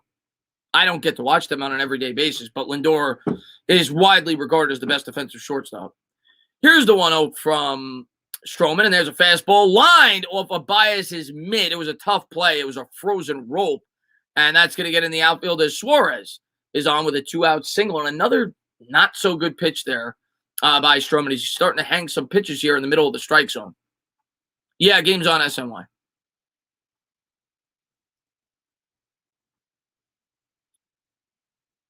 Yeah, the Cubs sold their whole team. But it looked like Baez could have made that play. The ball got to him a little quicker than maybe expected. But it wasn't an easy play. I'm sure they'll, rule it a single there by Suarez. So 1 on, 2 outs here in the top of the 4th. Reds already with a run in. Naquin's going to bat here from the left side. He's batting .242, 13 homers, 55 RBIs. Stroman from the stretch. Nito lines up outside. Here's the first pitch, and a fastball line the other way, and that's going to go all the way to the wall. That's a gapper. The Reds may play to run here as he was running on contact. Pilar's going to throw it in. They're going to send him home. Play at the plate, and the Mets got him. A great relay throw. It might have been Baez who made it. I got to see the replay. It was a great relay throw there by Baez. Pilar got it in quick, and Baez threw a strike to home plate as the Mets gunned down Suarez. Wow, really nice play there. Saves a run as the Reds are starting to hit Stroman. And the Reds may challenge this. The Mets still on the field. I don't think so. We're going to go to the bottom of the 4th. Nice play there by Baez. Saved the run with his glove. What's going on there, Ordinary Pete? What's going on there? Jason, man, thanks for popping in, buddy.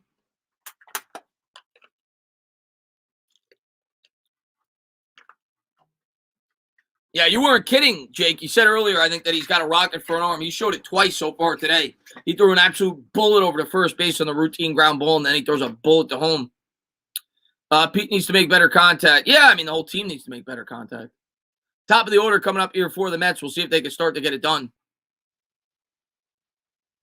Come on.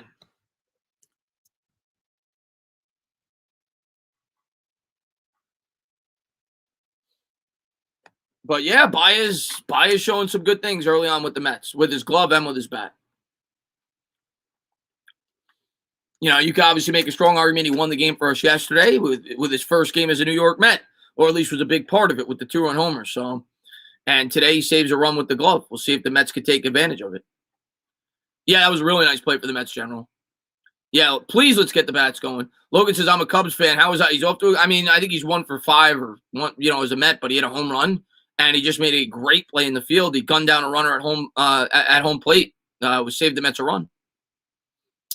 Pete might get killed if Baez throws like that from second base. Good point, George.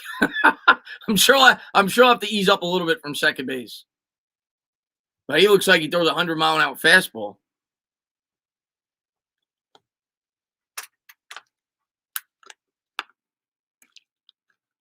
Yeah, man, I'm impressed with Baez so far. I know we're gonna go through times where we can't stand his plate approach. The guy has the most strikeouts in baseball, but obviously a very good defensive player and obviously a threat to always take it deep. Reds with 5 hits now through 4 innings. Mets fortunate that they only gave up 1 run there in the 4th as Stroman's starting to come undone. Look at that throw by Baez and a really nice play by Nito. Had to make a bit of an adjustment. Had to come back a little bit to the left. And then he made a great diving tag. Just good defense all around. Pilar, Baez, and Nito. And Pete's going to lead off here for the Mets. It'll be 2-3-4 in the bottom of the 4th. First pitch by Gutierrez. First ball swinging. He had a good pitch to swing at as he fouls off the fastball. 0-1.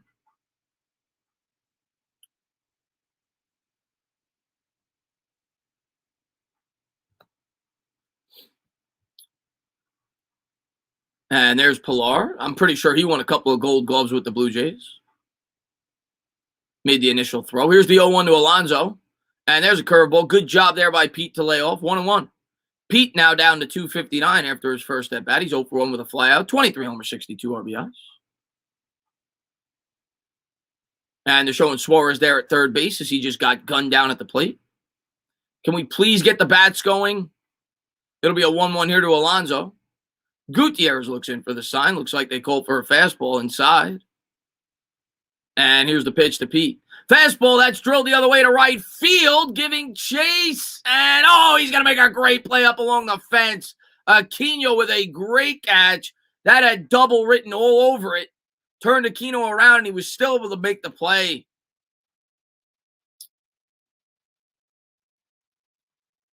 Really nice catch. Man, that was a double.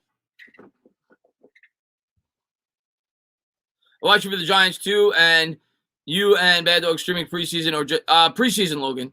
I'm going to miss the first game, but doing the second and third. So 1 out here in the bottom of the 4th. Reds lead 1-0. Nice play by Aquino.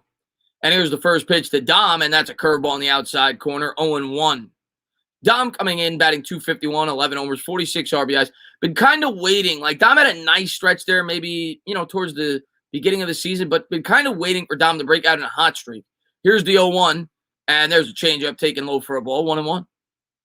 Dom, of course, always a threat up there. He hits left-handed pitching very well. Obviously, a righty here, but that's been an abnormal part of his game this year. He's hit very well against left-handed pitching. Here's the 1-1 to Smith. And there's a curveball taken low for a ball. Good eye there by Dom. Makes the count 2-1. 38 pitches now for Gutierrez in the 4th inning. So it looks like he's going a ways here. Yet to give up a hit. He's walked 1. It looks like the catcher's going to line up outside. Here's the pitch to Smith. Fastball rides high and inside.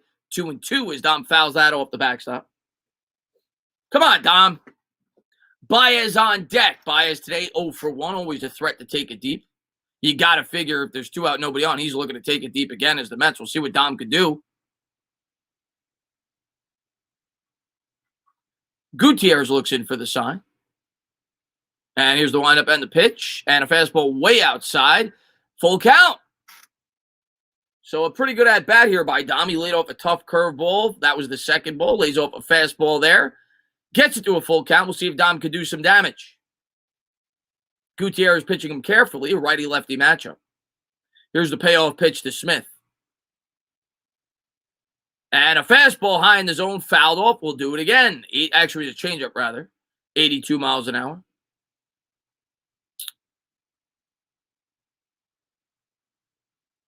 I got Gary and Keith in the background listening to both sides. I appreciate that, Jake. It'll be a 3-2 here from Gutierrez. Gutierrez looks in for the sign. And here's the pitch to Smith. And a fastball. And again, the Mets roll over on an outside fastball there as it's fielded cleanly. Flips over to Gutierrez. Gets Smith by a step. Gutierrez has been living on that outside fastball all game. Been getting the Mets to roll over ground balls. So 2 up, 2 down here in the bottom of the fourth. That'll bring up Baez, his second game with the New York Mets. He grounded out the shortstop his first time up. Hit a big home run yesterday. I think we have a chance at the World Series. Tiana, it comes down to DeGrom for me. If DeGrom is DeGrom, yes, I think we have a shot at the World Series. I'm not saying I would pick us, but yes, I think we absolutely would have a shot if DeGrom is DeGrom. But I don't know if he will be. I worry about that. Here's the first pitch to Baez. And the same thing, that time it was a curveball. He gets Baez to roll it over to third, as that was on the outside portion of the plate. So we go to the top of the fifth. Mets still hitless. Reds lead 1-0. Mets got to go with the pitch, man. They keep trying to pull everything. They're trying to hit home runs every at bat. Top 5, Reds lead 1-0. Yeah, I just don't have any faith in Noah this year. If he gives us anything great, I'm not going to expect it. Let's put it that way. This guy's been out forever, and to expect him to come back and be his normal self with 2 weeks to go or 3 weeks to go in the regular season, I think that's asking a lot. It said we can't hit the ball. We have hitters. Yeah, Joe, this lineup's been super disappointing this year, but still got time. We'll see if we can turn it around in the last 2 months. The entire city of Palermo knows who you are, Chris, for the last 6 years. I personally started following you since 2018 when I was living in Queens and working. That's awesome, Tudo. I appreciate it, my man. I swear, Chris, Luis Rojas' lineup logic or lack thereof has become a cancer with this team. Why keep playing Conforto when he knows that he sucks right now? Ship him to the damn minor. I can't see them doing that. I get what you're saying. I just think Conforto's history has shown that he's probably the streakiest hitter on this team. And I think they're just waiting for him to get out of it. But I obviously have been as discouraged as you. The guy's batting 198. You just got to hope he turns it around, man. 0 hits, hard to win games. But yeah. And Dom, what's going on, man? He says, what's going on, my man? I don't know. I don't speak Italian very well. But Dom, glad to see you. Come on, offense. What the hell? Jason says, when I can't watch the games, I just watch the streams. Well, I appreciate that, Logan. Why is Nimmo? Yeah, Nimmo is out. I don't think it's going to be a super serious injury. The Mets kind of downplayed it a bit. But, yes, he is out. He is hurt. He's been out the last couple of games.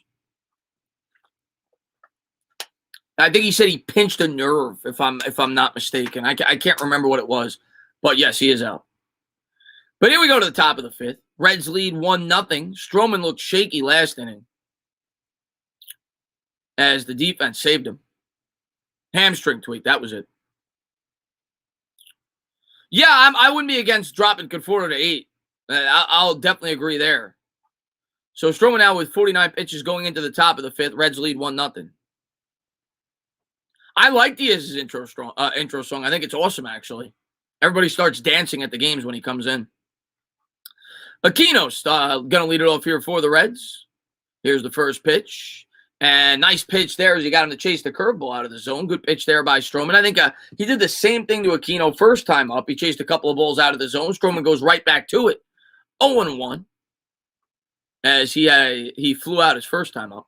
Here's the 0-1. Nito lines up outside, and then same pitch. Chased it again. Curveball out of the zone, 0-2. And if you're Stroman here, you throw it a little bit further outside. If I'm him, same pitch. He has shown no ability to lay off of it. It'll be an 0-2 here by Stroh. Nito's going to line up outside again. And same pitch. This time was a little bit, might have been a strike. It's not necessarily where I would have wanted it with an 0-2 count as he fouls it off the catcher. We'll do it again. We need to be saved by Mets legend Dave. All Met fans love Dave Joust. He was awesome those 2 games that he got to manage the team. So here's the 0-2 pitch. Stroman looks in for the sign from Nito. And looks like they're going to try to go outside again. And that was the right pitch. That's what he should have thrown last time. That one was in the dirt, way out of the strike zone, but a good waste pitch, 1-2. Yeah, we got a ways to go before you start thinking no-hitter. But yeah, so far through 4 innings, he's got a no-hitter. Here's the 1-2 pitch. Needle lines up outside, and this time he's able to lay off the low slider 2-2. Diaz seems to have gotten over his bat. Yeah, Diaz looked good the last 3 or 4 times out. He's looked like he's back. Here's the 2-2. Needle lines up at inside, and there's a fastball hit on the ground to third. Fielded cleanly by Drury. Flips over to the bag. 1 up, 1 down here in the top of the 5th. Drury looking smooth over there at the hot corner.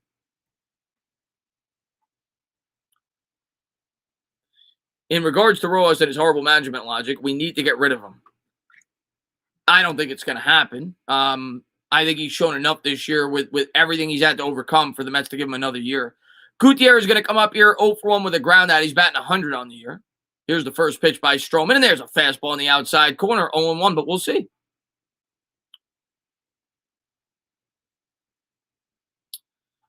Here's the 0-1 by Stroh. Needle lines up outside, and there's a curveball drilled on the ground, foul, wide of the bag, 0-2. Yeah, I mean, if one of my mods, we'll give him a warning. Don't do it again. Don't keep spamming no-hitter alert. It's 7th, 8th inning, you start talking no-hitter. Here's the 0-2 to Gutierrez. And a curveball in the dirt, scooped up there by Needle, 1-2.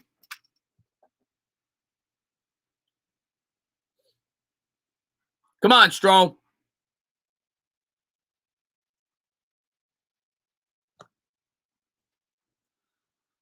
Here's the 1-2 by Stroman to Gutierrez. Needle lines up outside. And a curveball swung on and missed. Nice pitch there by Stroman. 2 up, 2 down. Top of the order coming up for the Reds. Stroman's still pretty efficient. Only 59 pitches here in the 5th inning with 2 outs. So you figure he's trending towards at least a 7-inning outing if he could keep it going. No, we're not letting Rojas go. Even if we finish second, I don't think we're letting Rojas go. I mean, if you're being fair, and you could definitely dislike some of the things the guy does. I mean, the Mets, every player in this team has gotten hurt this year. Here's the first pitch to India, and there's a curveball taken low for a ball, 1-0. India 1 for 2 with a double. He's batting 280, 10 homers, 42 RBIs. The rookie of the year favorite from the National League. Had a double his last time up.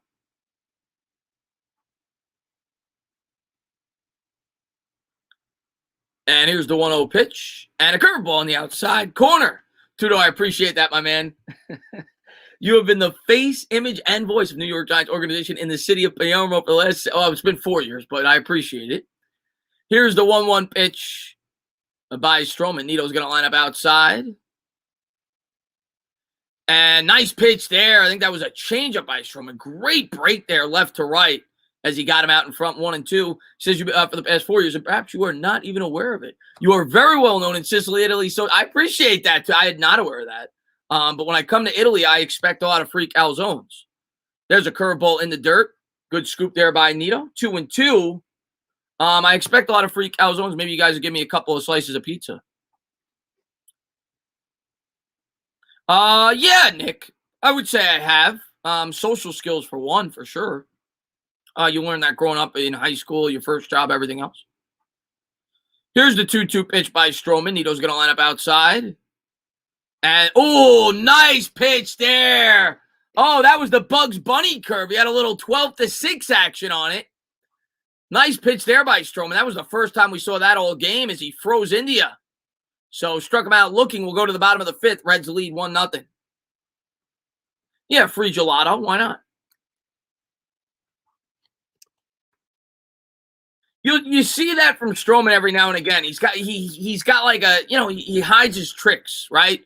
You'll see him pull it out once a game where he'll throw a surprise pitch or he'll have that delayed approach to the plate. He's a crafty pitcher. If we get no hit, we expect another one no, I don't think we're going to get no hit, Gabriel. We'll get the bats going. We'll get a couple of hits. And yeah, Pete's heated up at home as of late, but going on into the All-Star break, I think Pete had 19 home runs, 17 or 16 of them were on the road. This year we've been much better offensively on the road.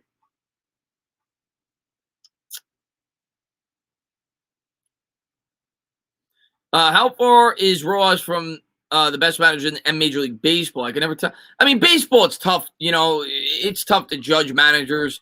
I always say the most important thing in the way that I judge a manager, obviously, the bullpen management is huge, is the way he constructs a lineup, but it's how hard he gets his team to play for him. That to me is the most important aspect. Because as a Mets fan, I've seen teams quit on managers. I've seen teams quit on Willie Randolph. I've seen teams quit on Jerry Manuel. I've not seen that, at least so far with Rojas. This team has really fought hard for him this year. So I think that's a good trait. I think this team has fought really hard this year with everything that they've had to overcome with all the injuries.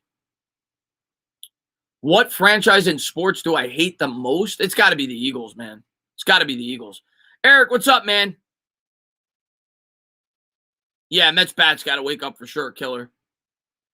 Showing a Pete Alonso commercial there. I think the Mets have only had 43 home runs at home this year. It's been a disgrace.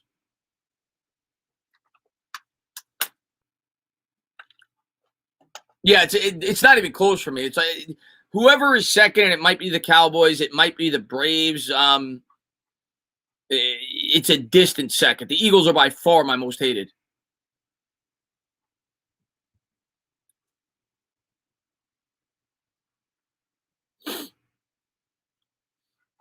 Probably the Cowboys are second.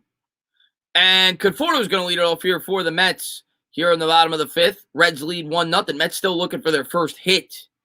And the one thing I'd like to see the Mets do in terms of an adjustment, try to drive the ball the other way. We haven't seen that this game, and Gutierrez has been living on the outside portion of the plate. He's been getting the Mets to roll over every pitch. Here's the first pitch to Conforto, and there's a changeup in there for a strike. Gives him an off-speed pitch. And John says, bye. Okay, John, bye. Conforto's 0 for 1 with the ground. That he's batting 197, 649 OPS. And here's the 0-1 to Conforto. And a fastball, nice pitch there on the outside corner, 0-2. So Conforto takes 2 strikes. Conforto, career highs, they're showing his career highs. Hits in 2019. Last year his average was 322. That was his high. 33 home runs in 2019, 92 RBIs in 2019. Now, nowhere near those numbers this year. And here's the 0-2 by Gutierrez. And a fastball, and he took 3 straight strikes. You got to swing the bat. Conforto's up there guessing. 1 up, 1 down here in the bottom of the fifth. Good pitching by Gutierrez. He painted the corner, but you got to at least swing the bat, man. And we all know this umpire's at a big strike zone, too.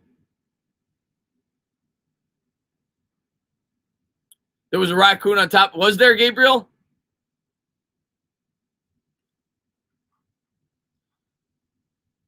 And Drury coming up for the Mets. And here's the first pitch. Curveball in there for a strike on the inside corner. Drury batting 322. He walked his first at bat. He's been the hottest Met hitter. And he's been the only Met today that's reached base with that walk. Here's the 0-1 to Drury. And a fastball, and he fouled it off his heel there. He's going to walk it off. That's why you should wear the shin guard. And Joey, man, thank you very much. Hopefully I get to see you, my man. Eagles at – oh, yeah, I'll definitely at that game, Joey. And hopefully we got a tailgate going. And I'm going to be at FanFest if you're going to be there. I'll be at FanFest. We are a family-owned supermarket, restaurant, bakery in downtown Palermo, and you could come eat and live there for life. But you have to wear your Giants jersey every Sunday, man. All right, man. That's a deal, too, though. And Drury's going to step back in after he fouled the ball off his ankle. 0-2. And here's the pitch by Gutierrez. And a fastball. Ooh, he chased that one. That was fouled off. 95 miles an hour on the gun. Good hack there by Drury, but he chased the ball well out of the zone. 0-2. We'll do it again. Joe, I'm with you on that, man. Hitting coach. We're talking about somebody who needs to be fired. There you go. Mets need to make a change with the hitting coach. With how poorly this lineup has underperformed this year. Here's the 0-2 by Gutierrez to Drury. And he got him out in front with the changeup. That's 2 down here in the bottom of the fifth. Mets have been nowhere near hitting this game. So you're starting to wonder if Gutierrez could actually do it here in the bottom of the fifth. Nice changeup.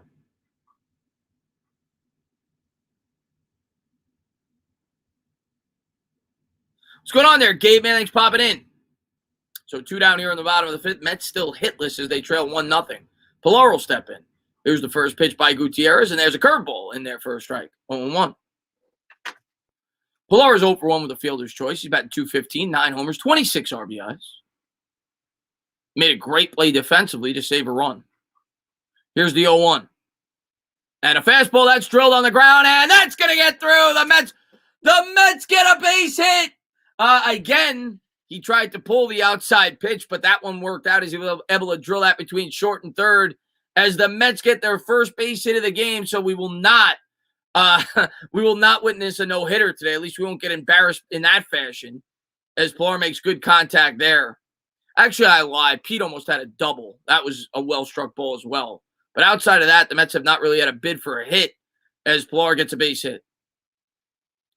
A 2-out single. That's the second base runner the Mets have had today. Both came with 2 outs.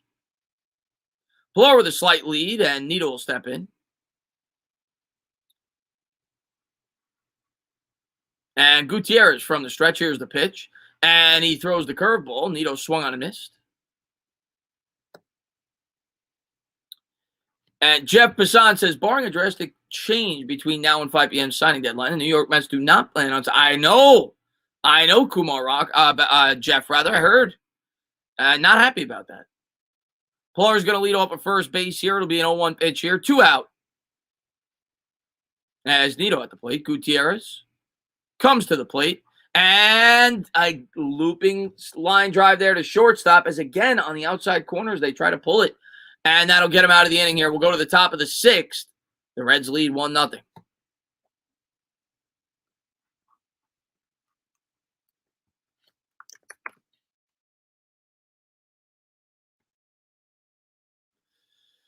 How long do we go with Conforto? Maybe bench. They may look to bench him. I'll tell you that right now. They may look to bench him, especially once we get the full strength, Lloyd. Once we get Lindor back in the lineup, and then you could start playing, moving around your outfield, right, with guys like McNeil and J.D. Davis potentially playing in the outfield. They may look to bench, not permanently, but he may not be an everyday player, that's for sure, once we get the full strength. Yeah, I mean, Rafael, when there's no hits, the games go by pretty fast. Don't we get the yes, we do, Jerry. Chris, how do you feel about the Knicks draft? I'm okay with what we did, but it was underwhelming. Sean, I'm not going to be upset about it. I think we got good value with the trades that we made, but it was underwhelming. I think he can make an impact, though, some of the players that we drafted, but it was underwhelming. We didn't get a huge impact player. I agree, you boy. I mean, going into the year, I thought the Mets lineup was going to be one of the better lineups in baseball, or at least the National League. And when you look at our lineup, I mean, not many players have really even met expectations. So it's been super underwhelming this year. I would say Pete's met expectations. I don't think he's exceeded them, but he's met them. Nimmo, even though he's missed time, I would say he's at least met expectations. But outside of J.D. Davis, but again, very limited due to injury. And outside of that, Lindor didn't meet expectations. McCann's probably met expectations. Nobody's really exceeded them. It's been disappointing. What's going on there? Jacob, man, thanks for popping in the stream. And DJ Smooth, thank you so much, man. He says, miss you, Chris. You back? Yeah, man. I've been doing some Giants videos as of late. I did a Giants live stream last night with Bad Dog. And we'll be doing a lot of Giants stuff as the season fast approaches.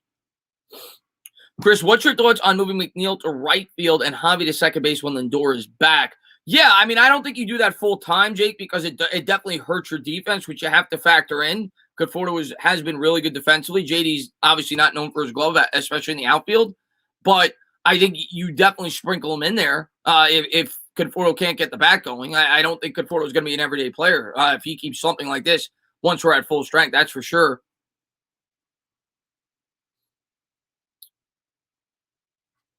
I don't hate Luis Guillorme. He's not going to get to play much, especially once Lindor gets back with the addition of Baez. But I think I agree with you in a way. I think he has been somewhat underrated this year. Obviously, he had that one game with all the errors, but, he's been a decent hitter for us. He's batting .300. He doesn't have much pop, and obviously very good with the glove. Winker going to lead off here for the Reds. He's 0 for 2 with a ground out and a strikeout. He's had a fantastic year. Made the All-Star game this year. He's batting .300, 21 homers, 59 RBIs with a .912 OPS. Stroman looks in for the sign. Mets have 4 more innings to try to win this ball game. Nito's going to line up outside. Here's the pitch by Stroh. And there's a fastball drilled the other way, foul. 0-1, 91-mile-an-hour fastball. Chris, do you think we will know more about the Giants' offense and Jones look in their second year when we no, not really, Sam. I don't think you're going to get a real gauge on the offense until the actual season. Teams are never going to really show what they really got until the season. It's going to be a vanilla playbook. Here's the 0-1 pitch. And there's a curveball in the dirt as he gets – and Stroman's smiling back at Winker. These two have definitely exchanged pleasantries. Let's put it that way. They were yelling at each other last time he got him out. Now he gives Stroman a dirty look after that curveball nearly hit his foot. And Stroman gave him a smile back. So definitely a little trash talk going on between Stroman and Winker here. And there's a fastball high in the zone, and that's fouled off down the third baseline, 1-2. 67 pitches here for Stroman.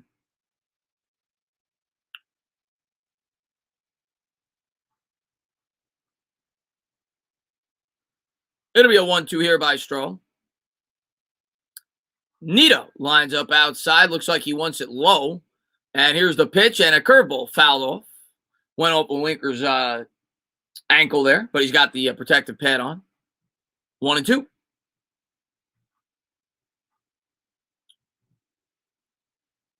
And the Mets with the infield shift. They got Drew in the shortstop position. McNeil playing shallow right field.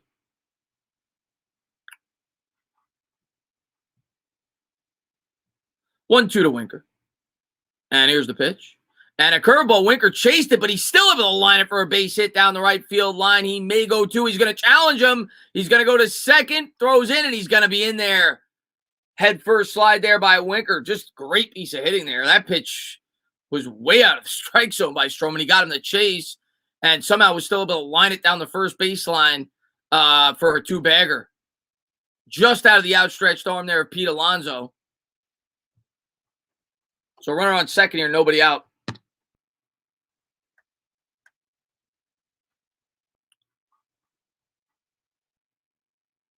Well, Jeff, the trade deadline's over, so that is not the case.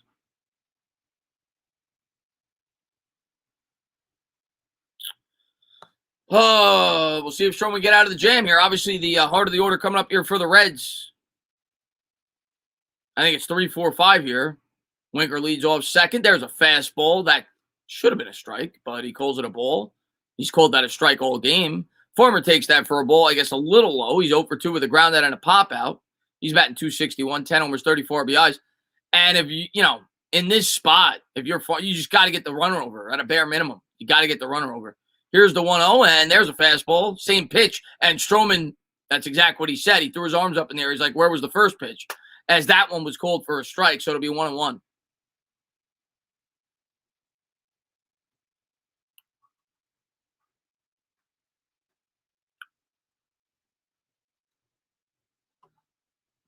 Winker leads from second. It'll be a 1-1 here in the top of the sixth. And Stroman looks the runner back to second. And again, look at this, man. Winker just gave a little wink to Stroman after he threw back to second. They're taunting each other.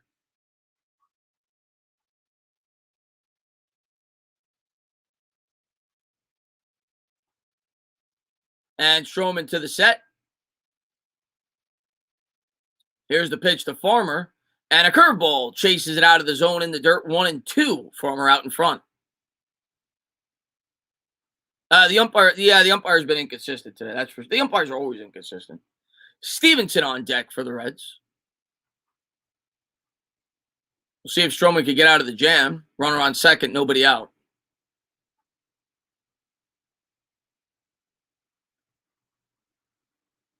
And here's the 1-2 by Stroman. Winker leads off second. Here's the pitch. And a changeup line the other way, foul. 1-2. I don't think they're going to get Beal. I'd be shocked. Bilal. I don't see that happening. And I don't want to overpay for Schroeder either. We'll see what they ultimately end up doing. I'm excited to see what they do tomorrow. Actually, 6 p.m. is where it starts. So maybe I'll go live if something happens with the Knicks tomorrow. If not, I'll definitely have a video on it. We'll see.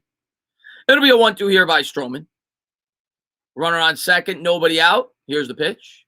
And a fastball that is drilled to center field. Pilar giving chase, and he's unable to get it. That's going to go all the way to the wall. That's going to play to run. That should be at least a double as Pilar had to leave his feet to try to get it. He's going 3. Did they get him? They're going to say he was safe. So now they're going to have a runner on third, nobody out as Farmer drilled that in the gap. Pilar was unable to get to it. At least I'd like to get a look at the replay. It was a really close play, but I think it's going to be a triple. Come on, man. 2-0 Reds. And that's been the story of this game. I mean, for the most part, Stroman's pitched relatively well, but he's left a couple of pitches down the middle, and the Reds have made him pay when he's done it.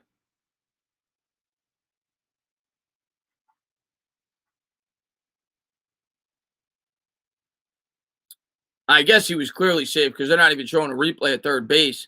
As Stevenson will step in here for the Reds, so nobody out, runner on third. Reds threatening to make this at least a 3-0 game. Nito lines up inside, and the fastball is taken for a ball. And now it's too late to challenge it anyway, but now they're showing the replay. I think he was just safe. Yeah, he was safe. But I'm surprised the Mets didn't at least take a longer look at it. Here's the 1-0 to Stevenson. Nito lines up outside. Here's the pitch by Stroh, and a fastball. Mets got a gift there. Called for a strike. 1-1. Looked like it was a little high. Stevenson 0 for 2 with a fly out and a ground out.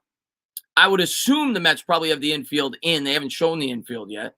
But down to top of the 6th with the way the bats have hit, you got to figure they bring the infield in here. Here's the 1-1 to Stevenson. And a changeup fouled off. Good pitch there by Stroh. 1-2. I hope the front office is more successful this offseason than the last. We need all the help we can get. I actually think the Mets had a solid offseason with some of the moves they've made, some of the bullpen signings they made. It's just that the guys that you expected to come up big just haven't so far this year. And we've had some bad luck with injuries, like with Carrasco. Here's the 1-2. And there's a curveball taken out of the strike zone. 2-2. Obviously Conforto, right? He was already on the team. Guys like that. But some of the bullpen, like Aaron Loop worked out beautifully. Trevor Mays worked out well. Those acquisitions worked out. McCann, I think McCann's worked out. His defense has been good. It'll be a 2-2 here by Stroman. Nito will line up inside. And here's the pitch to Stevenson. And that is drilled the other way to right field. Conforto over. That's going to get a run in. Conforto will glove it. And they'll tag up, and they're going to score a run. So it's going to be 3-0 Reds here. 1 out, nobody on here in the top of the 6th. So the Mets better get the bats going if they intend to win this ball game, as they now trail by 3 in the top of the 6th. Good job by Stevenson to get the run in. Yeah, well, I'm assuming they're going to pinch hit for Stroman. They need runs to lead off next inning. I know he's only at 79 pitches, but he's not pitching particularly well. I would assume you got to get a pinch hitter to start the inning. But 1 out here in the top of the 6th. Mets trail 3-0. And here's the first pitch by Stroman, and that's a fastball. And guy, I hate the shift. I hate the shift, man. The Mets have cost themselves a routine double play today because they played the shift. Now this is a routine out if they don't have the shift on. That would have been a roller right to shortstop. Instead, it's a seeing eye single. As he hit it right where the shortstop would have been. Drury unable to get to it. So runner on first here, 1 out here in the top of the 6th.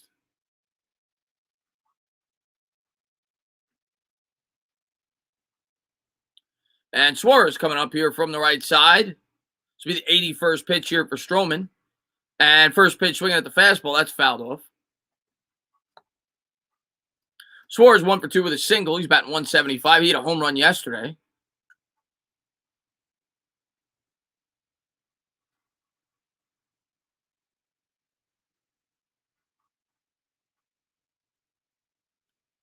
And Nito line up outside. Here's the 0-1 by Stroman. And a fastball down the middle. He missed his target. He's lucky. That's popped up to left field. Smith's there. He's under it. 2 down here in the top of the 6th. Runner will retreat back to first. Yes, I'm doing Giants preseason. I'm going to miss the first game, though. But the second and third game I'll be doing, yes. And obviously every game. Castro warming up in the bullpen for the Mets. But the only game I'm going to miss, other than, I'm going to go to a game or two on YouTube, is going to be the first preseason game against the Jets. It's not a good day. It's not over. It's not like 3 runs can't happen, but the way the Mets bats have swung, I don't blame Met fans for saying it's over, but it's not over yet. We still got 4 innings. It's not like the Reds are known for their pitching. And here's the first pitch by Stroman. 2 out, runner on first. Naquin lines it the other way, foul down the third baseline. Yeah, well, we got the Hall of Fame game on the 5th, which they gave the Cowboys the first preseason game and the first regular season game. What is that about? And they gave them Hard Knocks.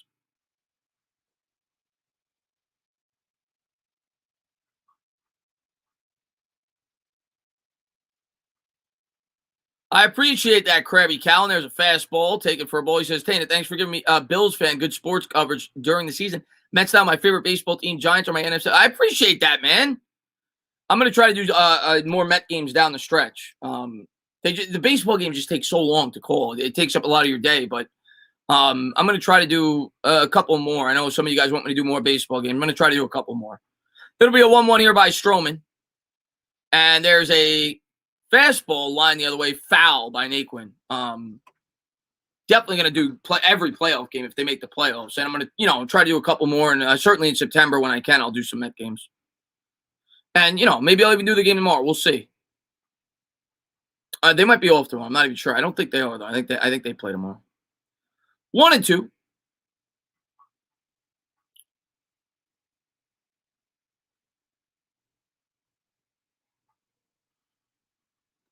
Schrock leads from first. He hit the home run earlier in the game. Pete holds him on. And here's the pitch by Stroman. Fastball misses upstairs. 2-2. They won the last game I called. They probably have a winning record when I've called games because they were winning almost every game I called earlier this year. They won the last game I called. They lost the game before that. I think they lost 2 in a row. Then they won 1, and now they're losing so far today. They had a nice comeback, actually, the last game I called. Pete Alonso with a big home run. And then McNeil had the go-ahead double. Here's the 2-2 by Stroman. 2 outs, runner on first, and the fastball misses outside. Full count. Bob, I'm scared. These bats don't wake up. Not a lot, man.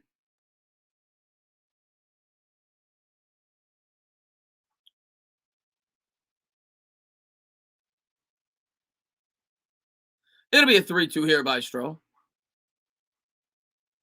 To the belt. Looks in for the sign here against Naquin. Big pitch here. And a curveball loop the other way. That'll reach the seats. We'll do it again. Tyler McGill is one of my favorite players on the team. Had he started the year, he might have won Rookie of the Year. He's been that good for the Mets. He's a guy that needs to stay in the rotation. I don't care. Whoever comes back, he needs to stay in the rotation. He's pitched way too good. No, I know Parisville.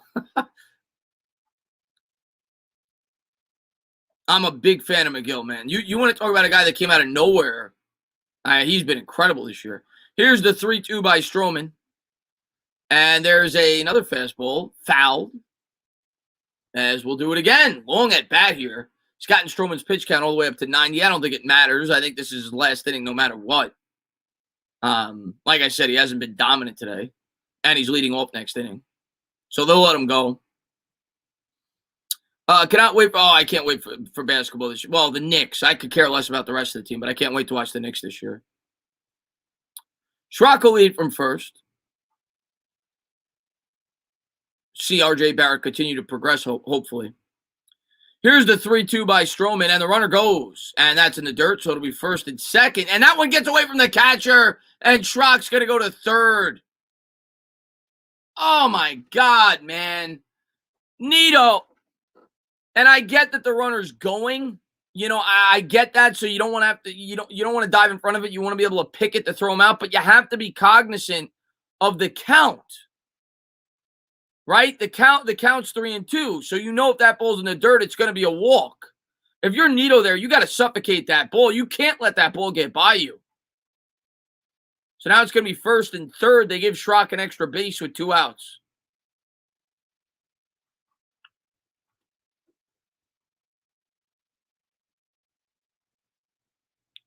And they're going to make a pitching change. Stroman coming out for the Mets, and Castro, who's been a little shaky, will be coming in for the Mets to see if he can get out of the 2-out jam that Stroman leaves him with here in the top of the 6th. Mets obviously can't afford to give up any more runs.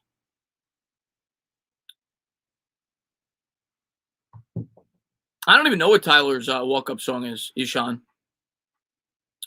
Chris, who's your favorite? Edgardo Alfonso's my favorite, man. Yeah, Pete, it hasn't been pretty. Bats got to wake up real quick if we want to do anything this year. Has not been pretty.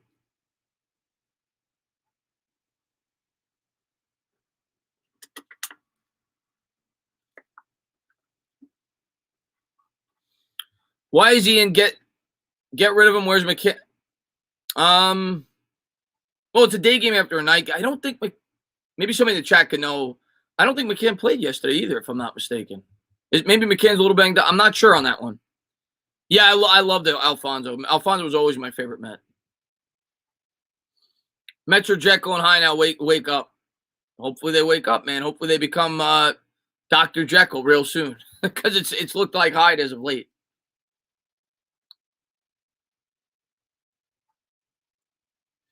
Yeah, we're slumping right now, Gabe. Oh, McCann did play yesterday? Okay. It's a day game after a night game, so you traditionally are going to get the backup catcher day game after a night game. For some reason, maybe Nito pinched it. Maybe that's what it was. He pinched it late in the game yesterday when they were trying to get a rally going.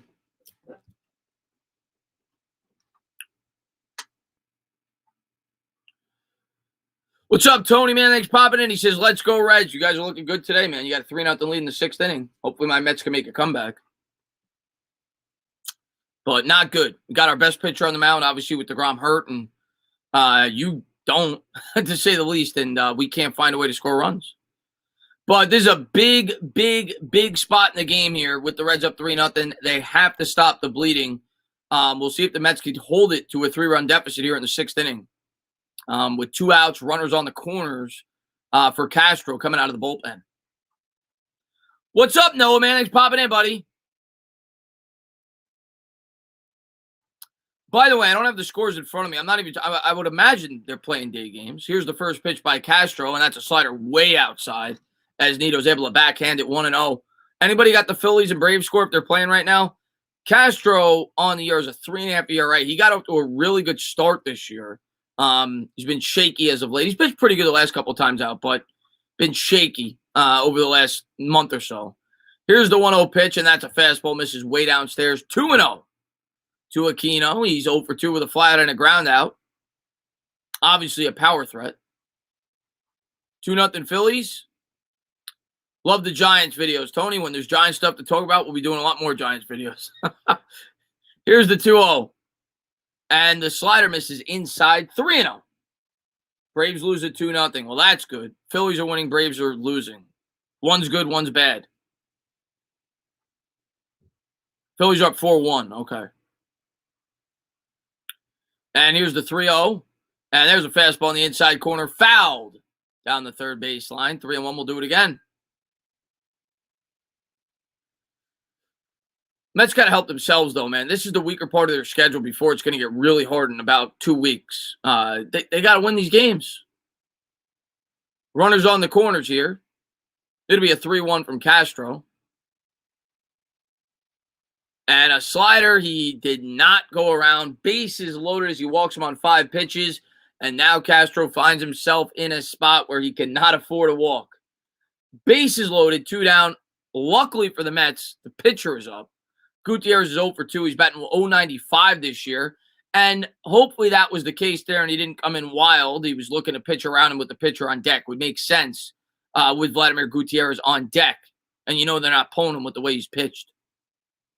See if Castro could get out of it. Bases loaded, 2 down here in the top of the 6th.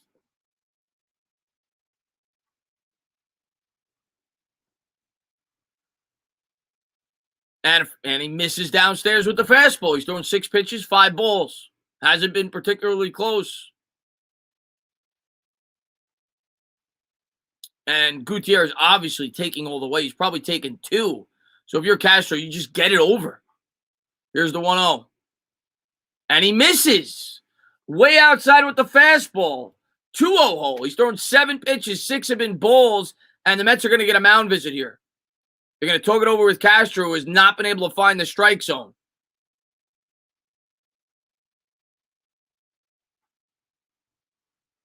Come on, man. It's the pitcher.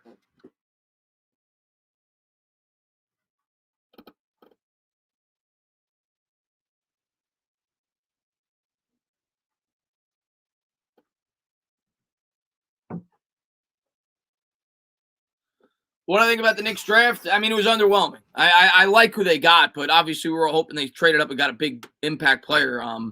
But I like that they built towards the future to set themselves up for a potential future trade. So I see the strategy. It'll be a 2-0 pitch here from Castro. 3-0. He's going to walk the pitcher with the bases loaded. He's going to walk the pitcher with the bases loaded. 3-0 to Gutierrez. This is incredible.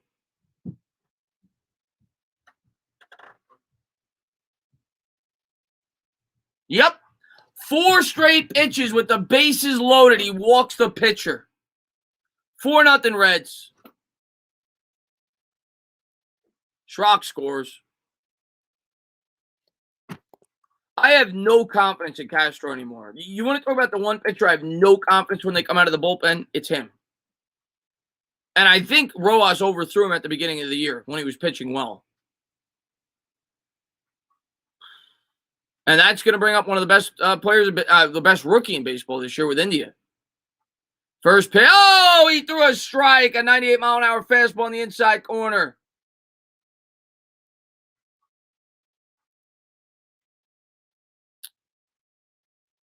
Oh, 0-1 to India. Here's the 0-1. There's a slider.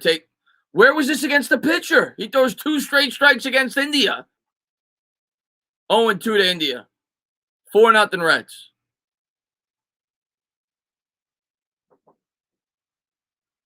And a slider hitting the air down the first base line. That'll reach the seats. 0-2. We'll do it again. So he walked the first 2 batters on 9 pitches, and now he throws 3 straight strikes. One of them being the pitcher.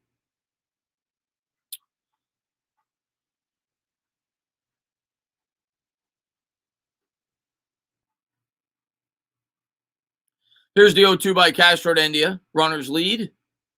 And there's a slider hit on the ground, foul wide of third. We'll do it again.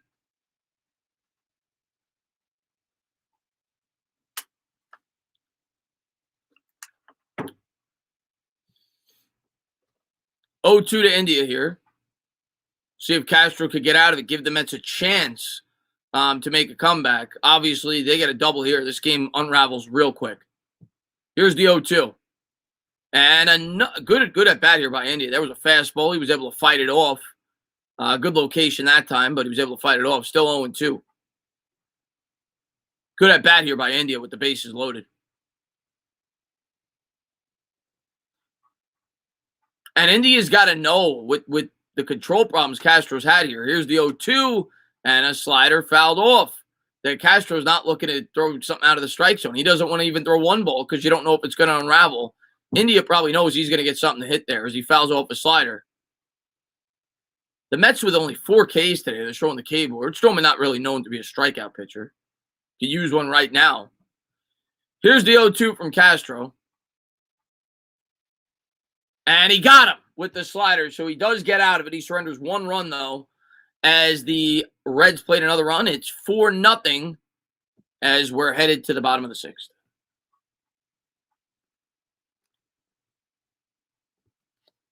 See if the bats can do something.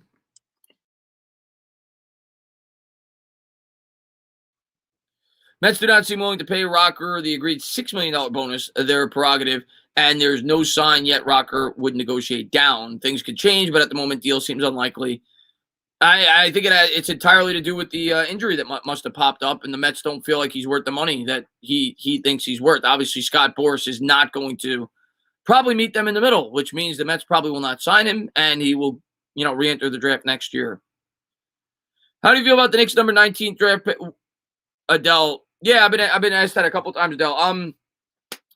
Listen, I think the Knicks clearly felt that there was probably 4 or 5 guys there. They probably obviously weren't in love with anybody. Obviously, they would have just stayed there had they done it.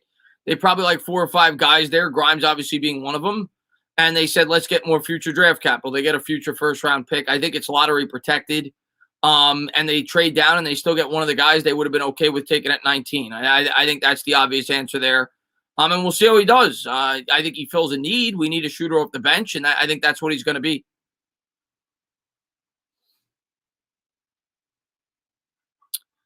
When I saw we drafted a forward, I was pissed until I saw the trade.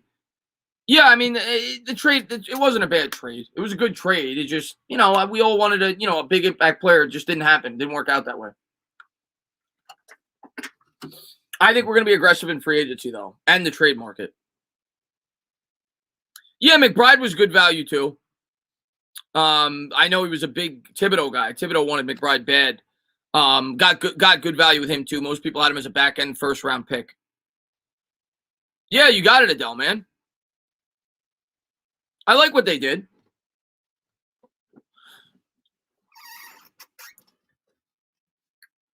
I think they're accruing more draft capital for a potential future trade, whether it be this year or whether it be next year, because now they got a ton of first-round picks, right?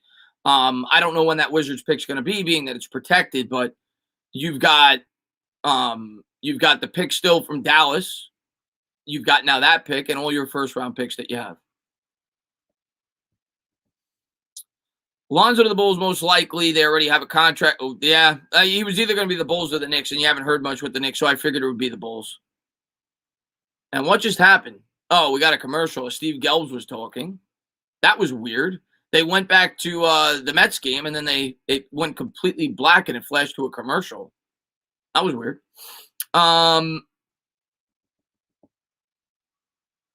Yeah, a lot of people wanted him, Brandon. A lot of people wanted him.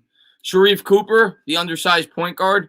I didn't think we were taking him. I thought the Knicks. I still think the Knicks may sign a point guard. They drafted 2 though. As Nimmo's going to lead off here for the Mets, he's going to pinch hit for the pitcher as they just get back to the game action. As Gutierrez misses with a fastball way outside, 1-0. So the right guy to have up here to hopefully start a rally. Nimmo, the traditional leadoff hitter, getting a day off. Obviously, with the injury, can't be too hurt if he's batting. As he swings at a fastball 1-0, he loops it in the air down the third baseline. Suarez giving chase, and he's just going to run out of room as he runs into the tarp down the third baseline, 1-1. Looks like he's going to be all right.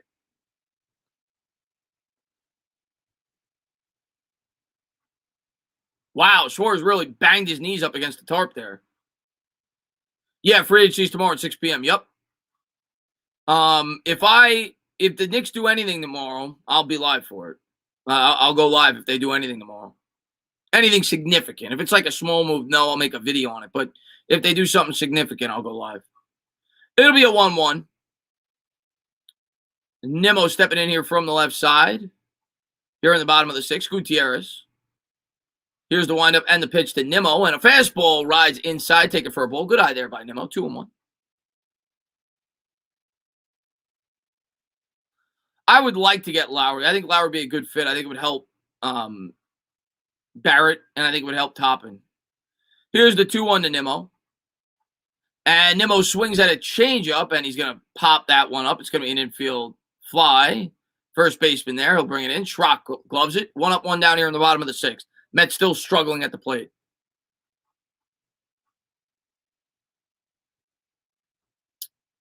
Yeah, I haven't heard much about Carmelo. Somebody popped in, I think yesterday, talking about Carmelo going back to the Knicks. I haven't heard much about Carmelo. If I was Carmelo, I'd be looking to go to a team where I could win a championship at this point. I know he, likes New York, but I would look to go to a team where I could win a championship. McNeil's going to step in here from the left side. 1 out, nobody on. He's 0 for 2 with a strikeout and a foul out. He's batting .274. 5 homers, 24 RBIs. And here's the first pitch by Gutierrez. And a curveball that is crushed. That may go all the way to center field to the wall. You can forget about it, and the Mets are on the board. Jeff McNeil drills one to right center field. Had to be about 400 feet. Just got over the wall. 409 feet there off the bat of Jeff McNeil, and the Mets plate their first run. So maybe that'll start to spark the offense a little bit. They get 1 run back. Jeff's still running a little bit gingerly on that leg. You can tell he's not completely 100%, but his bat certainly has been over the last month or so. 4-1. Mets got a run.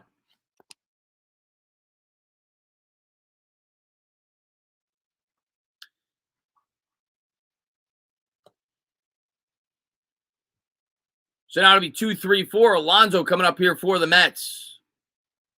Alonso steps in from the right side. Gutierrez looks in for the sign. Here's the first pitch. Curveball drilled in the air by Pete Alonso to center field. That one's going to stay in. I thought that was gone. That is the third time off the bat of Pete Alonso today where it looked like it could have been a home run off the bat. He drilled that. But it was just warning track power. It died out there in left center field as he was able to track that in. That was a hanging curveball. I thought Pete got all of it. So 2 down.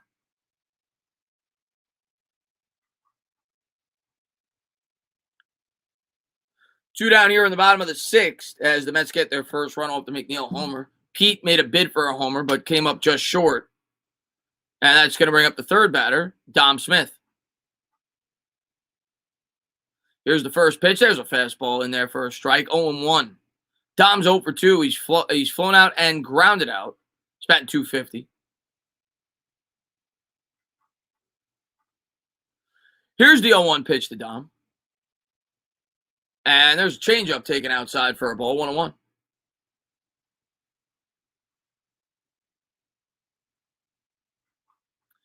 Diaz, not Edwin. Yenzi Diaz warming up in the bullpen for the Mets. He's actually been decent for them as of late. Gutierrez from the windup. Here's the pitch to Smith. And he gets a fastball over the middle, and he drills it for a base hit. Dom Smith with a line drive single. So that is the third time today where the Mets had nobody on with 2 outs. They get a base runner. One was a walk. The other 2 being base hits from Pilar and Dom. But the Mets bat's starting to come to life a little bit here in the 6th inning. You got to figure the Reds are going to start to get the bullpen ready because every Met coming up has really made hard contact outside of Nimmo in this inning. So runner on first, that's going to bring up the newly acquired Javier Baez. He's 0 for 2, 2 ground outs. Of course, hit the big homer yesterday. Probably the biggest power threat in this lineup outside of Alonso. And we'll see if he can take one deep.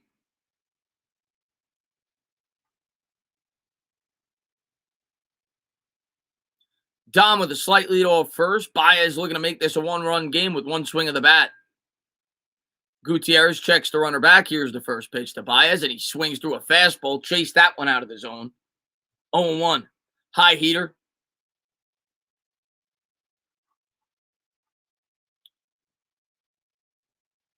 Baez, of course, known to chase pitches.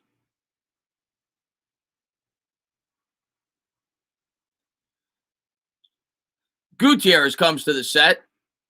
Stevenson lines up outside. And here's the pitch. And a fastball just misses off the outside part of the plate. 1-1. Baez looking for something to rip. Gutierrez still only at 65 pitches.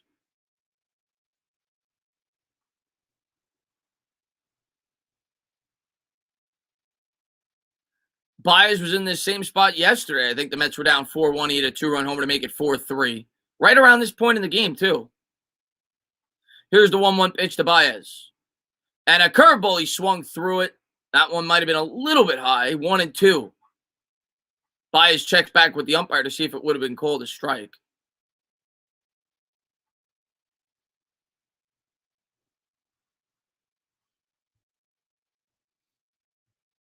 Here's the 1-2 from Gutierrez. And if you're Gutierrez, Baez obviously notorious for chasing. You cannot throw a strike here. Here's the 1-2. And Baez able to check his swing at a curveball in the dirt. Evens up the count at 2 apiece. So good discipline there by Baez to lay off. I would not be surprised if Gutierrez actually does not throw him another strike in this at bat and tries to get him to chase. I would not be surprised.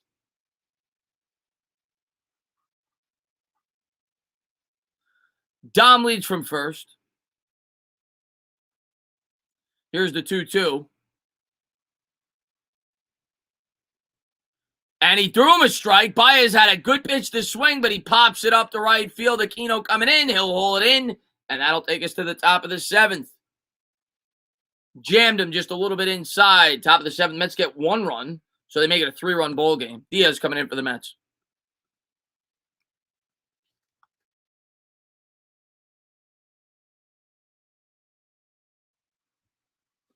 What are your thoughts on what we should do with Conforto? Yeah, I mean, listen, I think the only thing you could do with Conforto at this point in time, you're not sending him down to AAA. You're not doing that.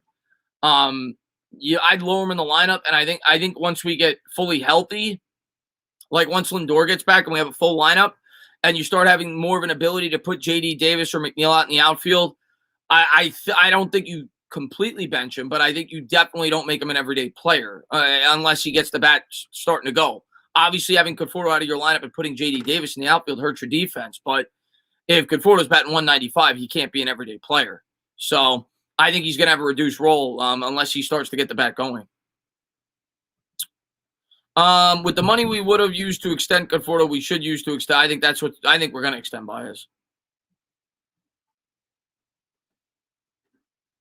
And Pistol Pete, man, thank you very much, man. Hope you're having a great summer. Hey, Danny, do you like the Baez trade? I love it. I'm super late. How did we score the Jeff McNeil at a home run to right center field, 409 feet, solo shot. As far as Baez, yeah, I mean, Pete Crow Armstrong's a guy that we all thought could be a very good prospect. I think he was a top 10 pick by the Mets, center fielder. He got hurt this year. Probably won't be up for at least 2 or 3 years. Yes, I think the Mets needed to try to spark this lineup. And obviously he's going to help defensively. Best friends with Lindor. He could help your middle infield defense for the next 5-6 years if you do decide to bring him back. Came in second for the MVP just a couple of years ago. So, former Gold Glove winner. I do like the Baez move. Do I think the Mets did enough? I was hoping for a bit more. I was hoping for another pitcher, maybe an addition to the bullpen. But yeah, I like the move. I can't complain about the move. As they're showing the Phillies game here, the Phillies have a 6-1 lead. So they're obviously going to win today. And if the Mets lose, they'll get a game closer. I think they were 4.5 out coming in, if I'm not mistaken. They would cut it back down to 3.5 if the Mets are unable to hold on. Atlanta right now trails 2-1 in the bottom of the 7th. Nobody out, nobody on, as the Braves are up there in the bottom of the 7th down a run against Milwaukee. Yeah, I thought we needed pitching. Obviously, if we get the Grom back, it'll help, but we needed pitching, man. So here we go. Mets will have the infield shift on again to start the top of the 7th. Diaz coming in. He's got a 3.6 ERA in 11 games, 15 innings pitched, 13 hits, 7 walks, 16 strikeouts. His first batters faced are batting 200 on the year. Obviously, a limited sample size, only 15 innings. But he'll start the 7th here. It'll be 2-3-4 for the Reds. Winker will lead it off as the fastball misses way upstairs, 95 on the gun. So Eichhoff had to eat those innings. Yeah, he did. Eichhoff sucks, man. But yeah, he ate the innings to try to save the bullpen. I was at that game. Here's Winker. Winker 1 for 3 with a double. He's batting 303. 1-0 pitch from Diaz. And there's a fastball taken for a strike on the outside corner. 1-1.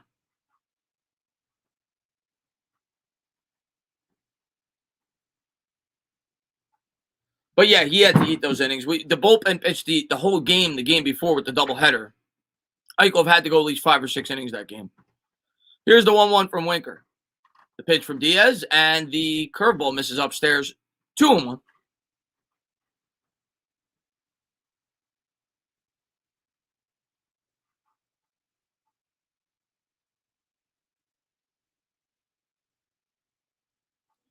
What poker hand have I won the most money on? uh that's off the top of my head, I couldn't tell you. There's a fastball swung on and missed. I could tell you my favorite poker hand to play, and everybody's got their own, right? Most people say pocket aces. I like Jack 10 suited. I've always loved playing that hand. It connects to several things, right? It could go all the way from the 6 to the ace. So Jack 10 suited is my favorite hand. Here's the 2-2 pitch to Winker. And the fastball misses upstairs. 3-2, full count.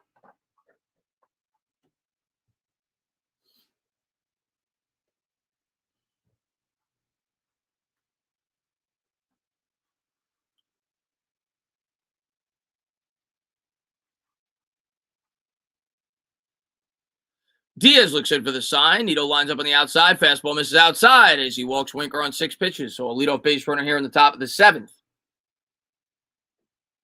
Pocket nines. That's an interesting one. I like low pocket pairs. That's a mid pocket pair, but I like low pocket pairs because, especially if you're getting into a 3-handed, 4-handed hand, because if you hit your set on the flop, you get paid, right? You got like pocket 4s, you hit your 4. Nobody sees that coming. But runner on first here, nobody out. Reds lead 4-1. Farmer at the plate. He had a big hit his last time up. Diaz from the stretch. Nito lines up outside. Here's the first pitch. Fastball misses outside. 1-0.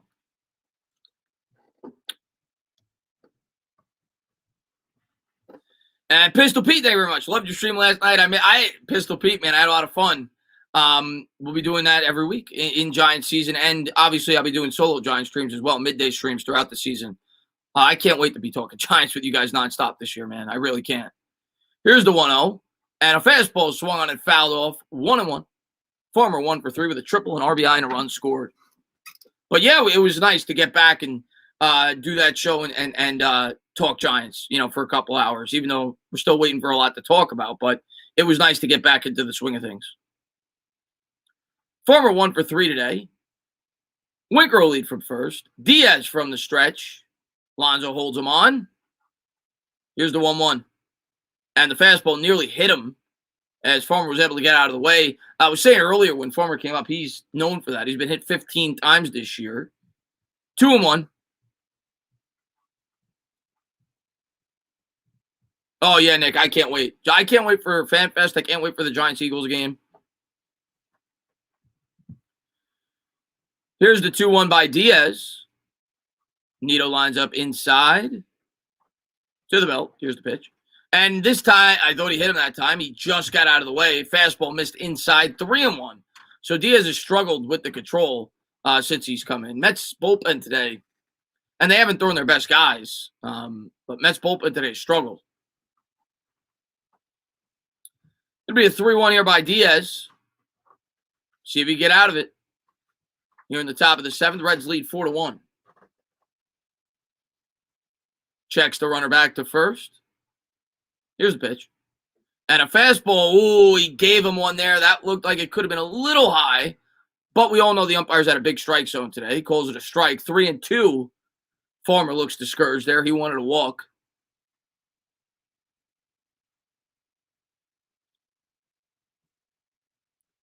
Diaz likes what he sees. He'll come to the set. And here's the payoff pitch. Fastball, same spot. That's popped in the air to no man's land. Pete giving oh, what a catch by Pete Alonso in foul territory. An over-the-shoulder basket catch by Pete Alonso as he's able to bring it in. Big play there as they get their first out here in the top of the 7th. Nice play by Pete.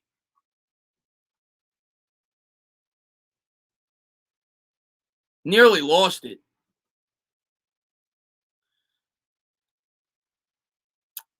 Anybody we should be – well, free agency's over. You mean next year? I haven't really looked at next year's free agency class, to be completely honest with you, Adele. So I'm not 100% sure who's even going to be available. But obviously we have a lot of pending free agents we're going to have to figure out. Stevenson coming up here for the Reds. 1 on, 1 out. Here's the first pitch by Diaz. Fastball in there for a strike. 95 at the knees. Stevenson 0 for 2. No court. See, David, maybe that'll be the case. The school thing to me is overrated. I know a lot of people bring that up. There's never been a good, quarterback from this school, so on and so forth. It's overrated to me because there's always a first for everything. There was never a good quarterback from Oklahoma. Then Baker Mayfield showed up. He's been a pretty good pro. Here's the 0-1. And there's a changeup taken for a ball 1-1. And there's been plenty of great NFL quarterbacks who went to smaller schools. It'll be a 1-1. 2022, I could see that's what, I don't know if it'll be Lillard, but maybe it will be. That's when I could see the Knicks really making a push.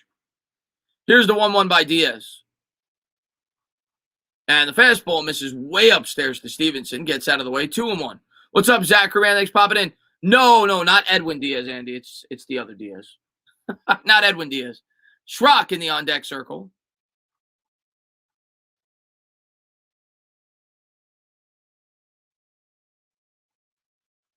Two and one. Stevenson in the cleanup spot today for the Reds. Pretty good hitter.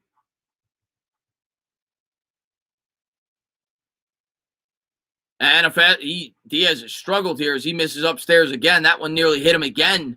Several of his pitches have been inside. 3-1. See if Diaz can calm down and get out of it.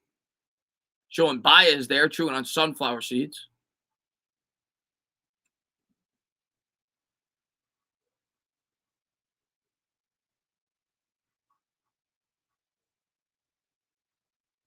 And Nito looking for a pitch there on the outside corner. Here's the 3-1. And he got a fastball right down the middle. Stevenson's going to pop it up the right field. Conforto's there.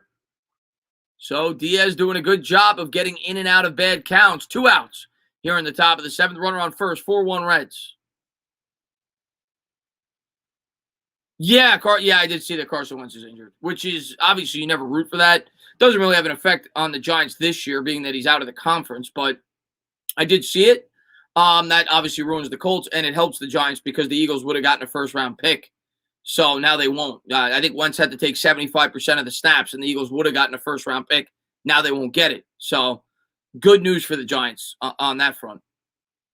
And here's Diaz. Nito's going to line up outside. 2 outs, runner on first.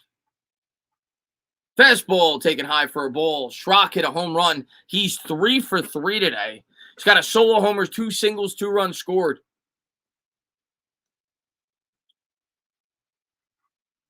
Nitro free. I don't think we're a very bad team, but we're not. Right now, we're playing like a very bad team. I'll agree with you on that, Nitro Freak.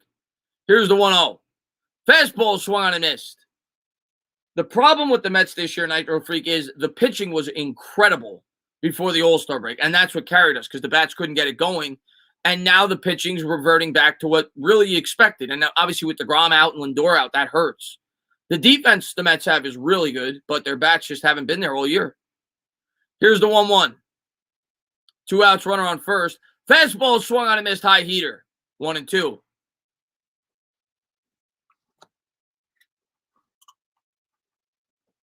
But yeah, no, I mean, they're not going to win anything in the postseason if the bats don't get going. I think they got the defense. If DeGrom's healthy, I think they have the pitching, but the bats have to get going. Here's the 1-2 by Diaz. Nito's going to line up outside. And a fastball taken way upstairs for a ball. 2-2. Chris, are you going to Pete? I'm not sure what game that is, Nick. I'm going to a number of games down the stretch, so I might be, but I'm not sure what game that is. I did go to Jacob deGrom bobblehead day. I got his bobblehead a couple of years ago when he won the Cy Young. They had a bobblehead day. It'll be a 2-2 here by Diaz.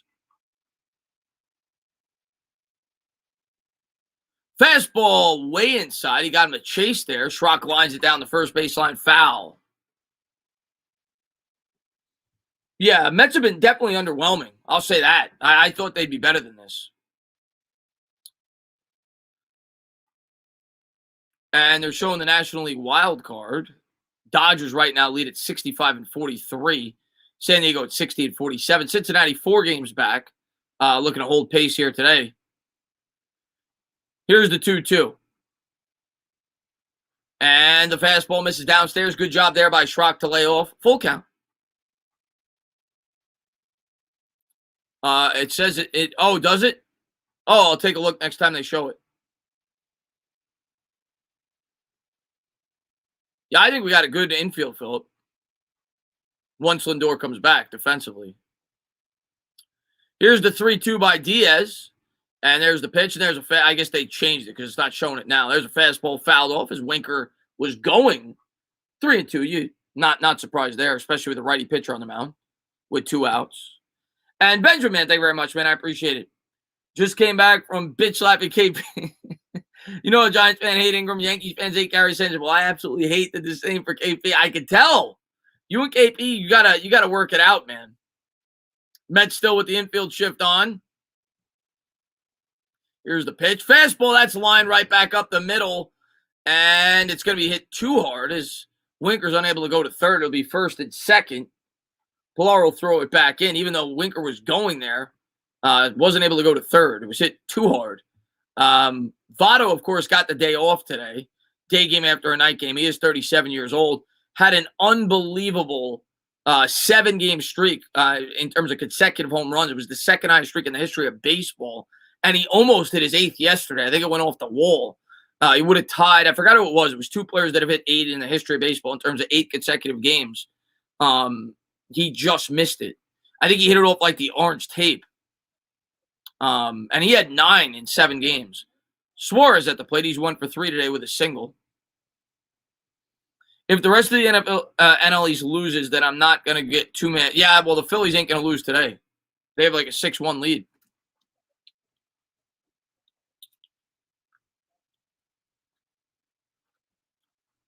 Oh, I didn't see that. Okay, 8-13. Mets Dodgers. I'm not sure if I'll be at that game, but I might be. Yeah, Mattingly was one of them. It might have been Griffey. I remember them mentioning Griffey, but he might have been 7, not 8. It might have been Griffey. Here's the pitch to Suarez, and there's a changeup. He's out in front, foul down the third baseline, 0-1. Might have been. I think it was Griffey.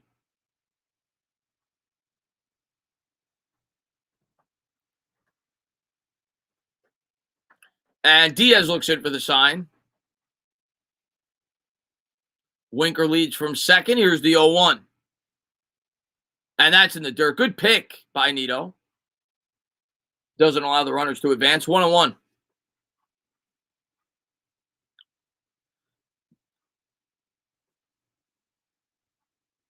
I know that I say it all the time, the Mets is actually Richard Hidalgo. I think it was 5 straight games. That's the Mets record. Here's the 1-1 to Suarez. And fastball misses outside. 2-1. Yeah, it was Mattingly and Griffey. That's what I thought. Yeah, I thought I remember them saying Griffey. Ken Griffey Jr. still, in my opinion, would have been the greatest player I've ever seen had he not had injuries. He was that good. I loved watching him as a kid. Here's the 2-1 to Suarez. Fastball misses outside. 3-1. Now Diaz finds himself in another hole. He's done this pretty much with every batter this inning. He was able to get 2 out when they were up. When the batter was up 3-1 in the count. He was able to get them to pop out. We'll see if he can do it with Suarez.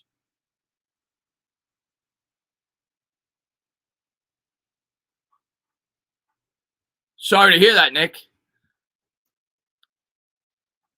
I haven't played MLB The Show in years. Here's the 3-1 pitch. And there's a fastball as Suarez swings through at 97 on the gun. That was on the outside corner. Suarez was looking to hit that out of the ballpark. So we'll have a payoff pitch here, 3-2. German, thank you so much, man. I'll get to that in 1 second. It'll be a 3-2 pitch. Come on. 30 pitches in the inning for Diaz. Fastball, that's gone. Maybe not. Driven in the air to deep left center field. Oh, just enough room for Pilar. I thought Suarez hit that over the wall. It was about 4 feet shy as the Mets are fortunate there. Oh, man. There must be winds blowing in that left center field area today because Pete hit one in that same spot that I thought was gone for sure. And I thought the same thing there with Suarez, who has a ton of power. Looked like he got all of it. And it just fell short of the wall. And what's going on there, Misty, man? Thanks for popping in the stream, man. German, man, thank you very much, man. Ciao, Maestro. How you doing? It has been some time. Hope everything is good. Looking for the Giant season and Knicks free agency. Greetings from Germany, my man. Jeremy, man, hope you're doing well, buddy. Yeah, I'm excited for free agency starts tomorrow. I may go live for that. I haven't decided yet. I don't care about the rest of the NBA. I say it all the time, but if the Knicks sign somebody significant, I'll go live and talk about that with you guys tomorrow. And if not tomorrow, whenever they do it, I'll go live and talk about it with you guys. And if they sign someone of notoriety, I'll definitely go live and talk about it. What's going on there, MH Manix popping in the stream? Mike Nick says Philadelphia could still get the Colts first rounder. He's not getting surgery and expects to play week 1. Okay, last I heard, Mike, and maybe that changed. Last I heard, it sounded like there was a good chance he might not play at all this year. But obviously, I hope he does play. I'm rooting for Carson Wentz. I think he could do good with the Colts this year. You never root for injuries. The Giants hat doesn't leave the head. That's right, man. Yeah, I mean, Nick, like I said, if the Knicks sign somebody, I'll definitely go live and talk about it. Maybe I'll go live. Maybe I will. I haven't decided yet. Maybe I will. It's not like it's a huge free agency class this year, though. It's not as exciting this year. There's like 1 or 2 big names. Oh, I didn't change the inning. My bad. Bottom of the 7th. See if the Mets can get the bats going. 4-1 Reds. Oh, you always go with steak over salmon. I'm not a big salmon guy. Oh, it came out like 15 minutes ago? I mean, that's great news for the Colts. The Colts were one of my sleeper teams this year. I actually liked them to win the South before I heard about the Wentz injury, so that puts them right back in contention if he's good to go. So here we go to the bottom of the 7th. Mets trail by 3. They were able to start to get the bats going last inning. We'll see if they keep it going. Oh, I will, Emmanuel. The red sweatshirt ain't coming off. Giants win when I wear that thing. That ain't coming off, man.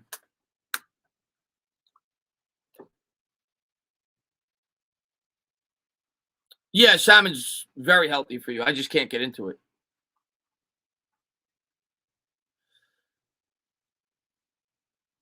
Yeah, I think Grimes will have an immediate role with the team for sure. Because I don't think Burks is coming back. I think he's going to fill that role. I think for sure, maybe both, but I think for sure Grimes will have a role. Now, I don't think he's going to start, but I think he'll have a role.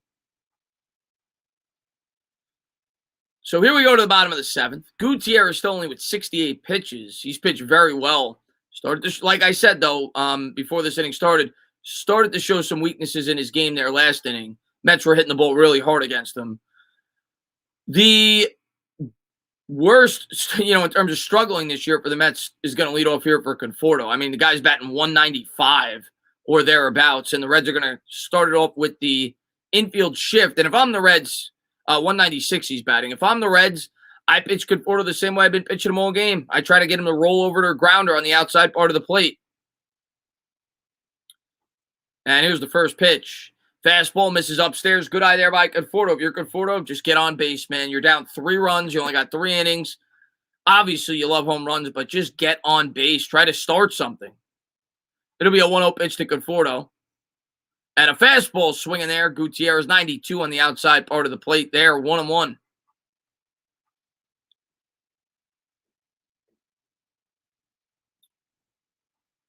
The Mets are forever better than the Yankees because Coke is better than Pepsi. The Yankees used to have Coke and the Mets used to have Pepsi, and then that changed. Here's the 1-1 to Conforto. And there's a changeup that misses downstairs. Good job there by Conforto layoff. That just missed. 2-1. Conforto last at bat looked at 3 straight strikes. At least he swung at one this at bat so far. Here's the 2-1 from Gutierrez. And a fastball just misses upstairs. So now we got a 3-1 count for Conforto. And the Mets are 1 ball away from getting the leadoff base runner on with their hottest hitter on deck, Brandon Drury. Come on, Mike. Here's the 3-1. And ball 4. Conforto walks on 5 pitches. And if you're the Reds, you're probably going to start to get that bullpen heated up now. As the Mets have a leadoff base runner here in the bottom of the 7th. Reds lead by 3. Drury's going to come up. He's going to see if he can keep this thing going. Drury's been scolding hot. And we're going to get a mound visit here from the Reds. Maybe they'll make a change. I don't think so. Not quite yet, but we'll see.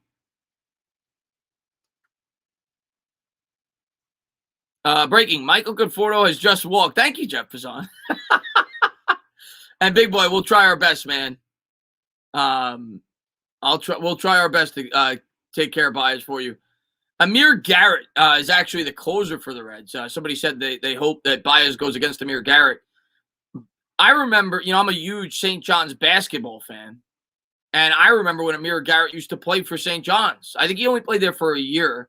He was decent. He came off the bench, but was obviously known to be a better baseball player. So here we are in the bottom of the 7th. Reds lead 4-1. Runner on first, nobody out.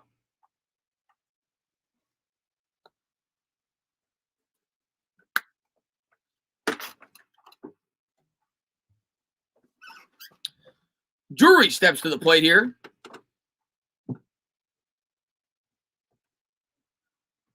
I know it's not the real Jeff Passan. Conforto with a slight lead off first. They got a bit of a shift on for Drury. He's got a big hole there where the second baseman would normally play. Gutierrez from the stretch. First pitch, fastball, pulled on the ground. That's going to be a double play. Fielded clean by the third baseman, flips to second, over to first. Double play. One pitch, 2 outs.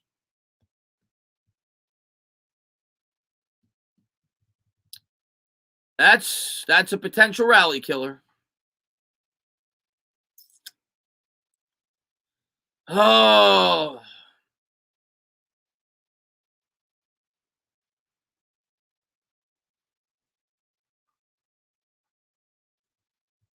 It's just when you think maybe the Mets get something going, they don't. Pilar up here for the Mets. Here's the pitch. Fastball on the knees. Ball. This umpire's been so inconsistent, man. That was a clear strike. Calls it a ball. 1-0. Pilar 1 for 2 with a single.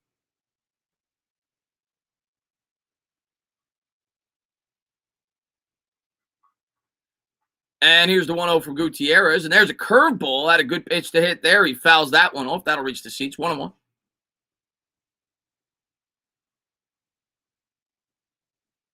And yeah, I agree. I would have taken a strike, Steven. You're trying to get base runners. I would have taken a strike. Here's the 1-1. And a curveball in the dirt. Good job there by Pilar. 2-1. Oh, that was horrible when Pilar got hit in the face.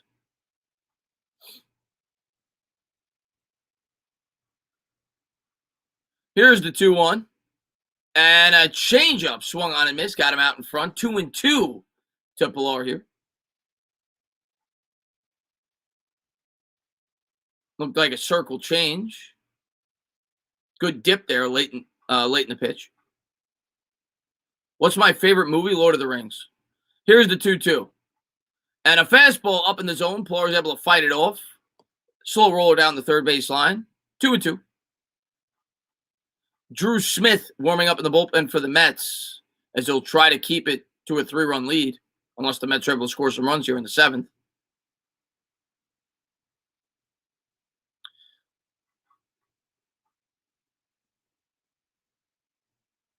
Two-two. And he chases it way out of the zone. Pilar strikes out. We'll go to the top of the 8th. Mets are going to need some late inning magic against what we hope is a bullpen appearance by the Reds. They have a bad bullpen. But Gutierrez only had 80 pitches. I think he'll probably start the 8th.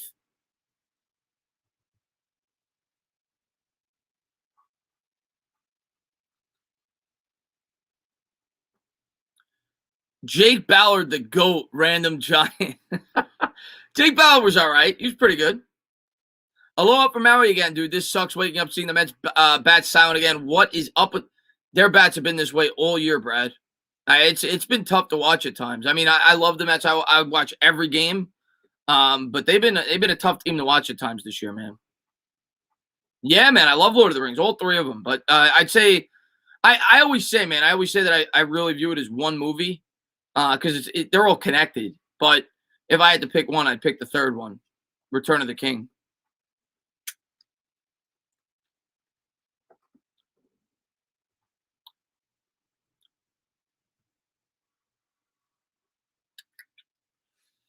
Top of the eighth. Oh, Nick, that was the Giants' biggest win. You can make an argument, Nick. You can at least make the argument that that was the Giants' biggest win since their last Super Bowl last year against the Seahawks. I know most would say there had to be a bigger win in 2016 because we made the playoffs, but I don't know, man. New coach. It felt like after that game that they were starting to, I guess, turn the tide with how dominant of a performance that was defensively. So in the moment, I honestly felt like that, as sad as it may sound as a Giants fan, that win against the Seahawks was our biggest win since our last Super Bowl.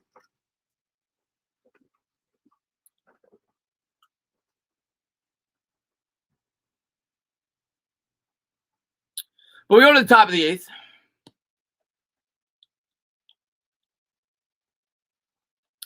Reds lead 4-1. Reds have 9 hits today. Mets only with 3.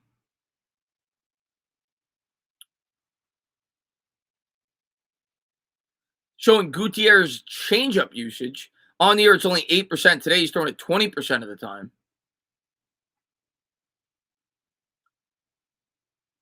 Mets have not been able to not been able to hit him.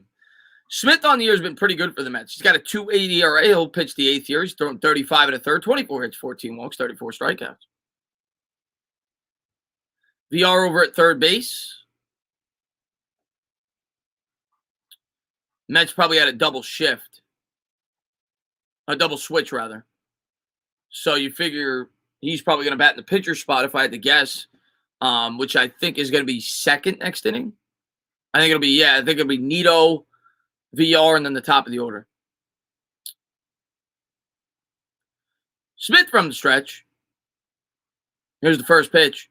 And a fastball misses upstairs, 1-0.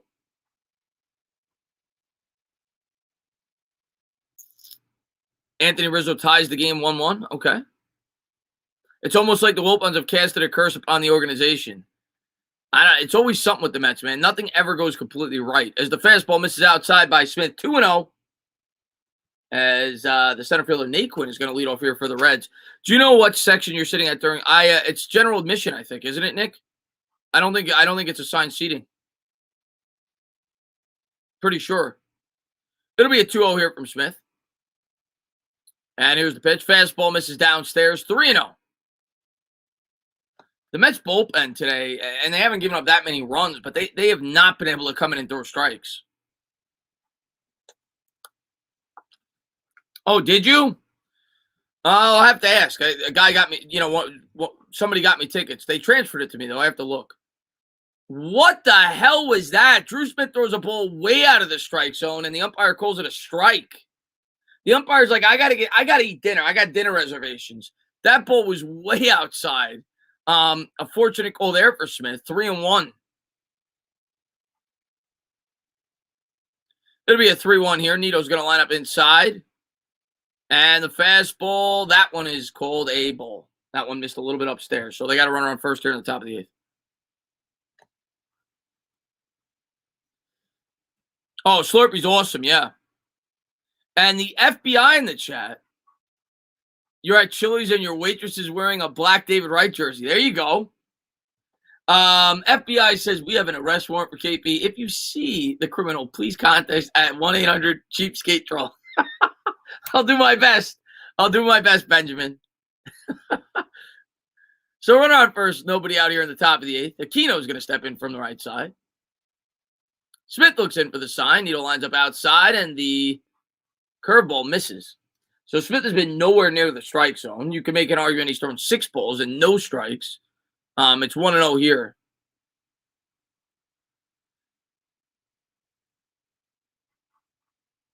And looks like they're going to try to go outside again to Aquino, and that one's a slider. That one's fouled off. That was a strike. 1-1.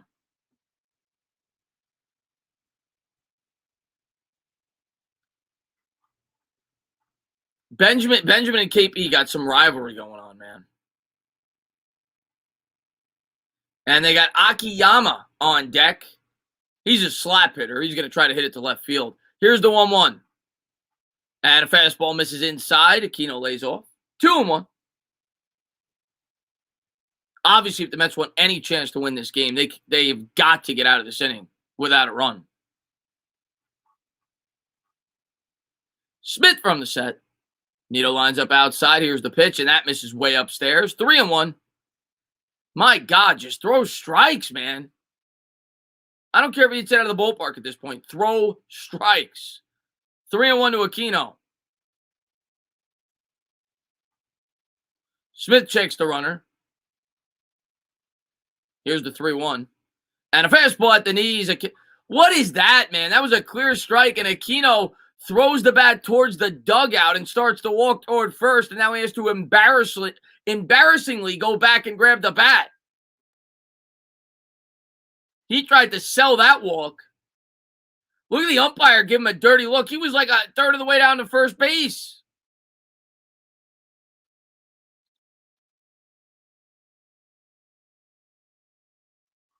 Here's the 3-2 pitch.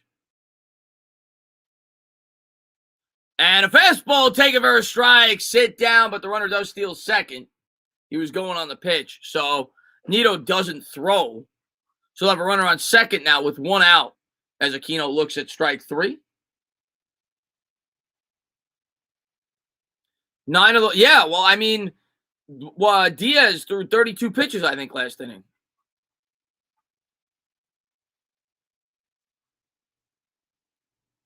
So 1 out, runner on second here in the top of the 8th.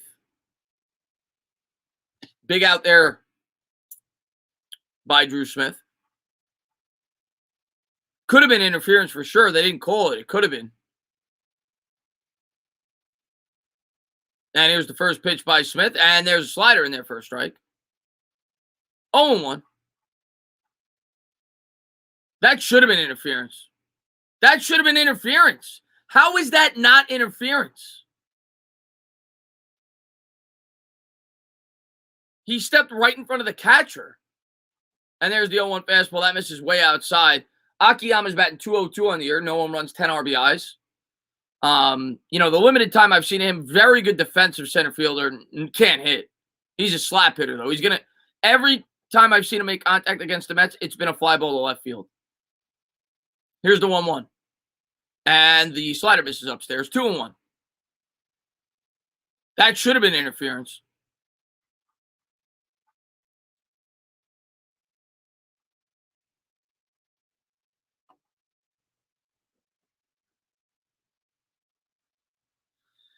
Steven, I think last I saw, you're talking about our best prospect. I think they said 2023 is his expected arrival. Fastball misses outside, and again, another 3-ball count. 3-1. So Drew Smith now already at 15 pitches.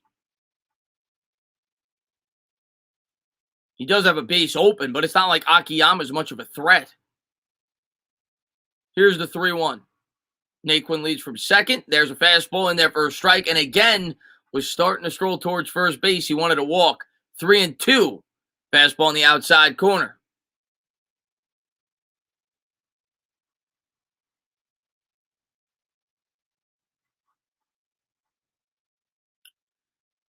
Akiyama's at the plate. Here's the 3-2. Fastball, he tries to slap it the other way. And that's wide of the bag. Down the third base line. We'll do it again. 3-2. He's pinch hitting. He wasn't in the lineup, Akiyama.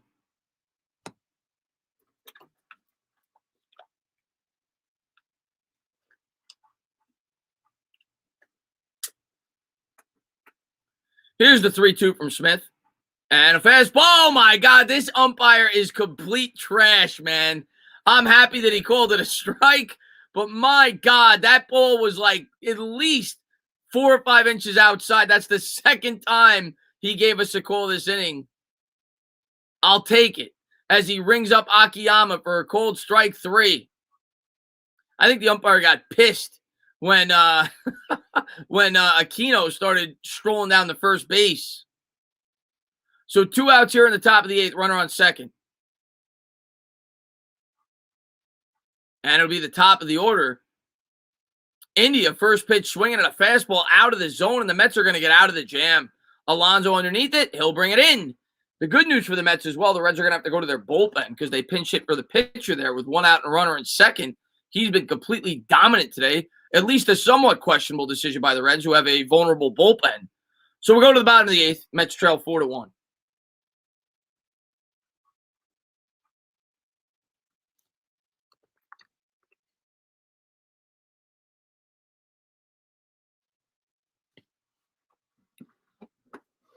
Yeah, that umpire was horrible that inning. He was horrible. I mean, I'm happy, but we got lucky that inning. He definitely helped our bullpen. Brandon says we got to get a run this inning. Yeah, I think we got to get more than one run. But it's 8. At least we're going to get the top of the order. They're going to get another crack, whether it's this inning or next. But it's 8-9-1. We made the double switch, so Villar leads off. You figure a pinch hitter at 9. No, because it's a double. Wait. No, it's going to be Nito, Villar, and then the top of the order. So Nito, Villar, McNeil to start this inning. Alonso in the cleanup.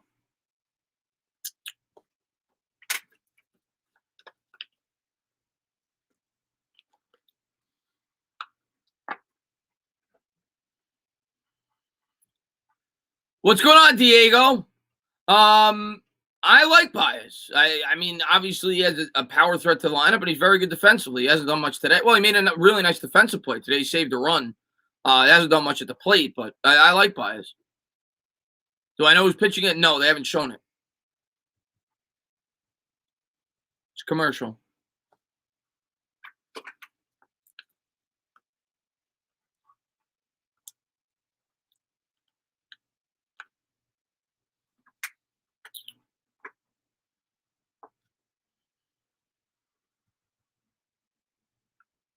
But they'll show it soon, I'm sure. As we go to the bottom of the eighth, we're back at it. 8-9-1 for the Mets. Maybe they pinch hit McCann. I doubt it, though, for Nito. Givens, who's been good for the Reds this year. 33 games, got a 2.56 ERA, 31 and 2/3, 26 hits, 15 walks, 38 strikeouts. He has allowed 5 home runs, and actually his first batters faced, 3 of those home runs came against his first batter faced, 250 with 3 home runs, Givens. But good ERA. Nito will lead off. He'll stay in the game. He's 0 for 2 with a fly-out and a line-out. He's batting 244 on the year. And obviously the Mets need base runners.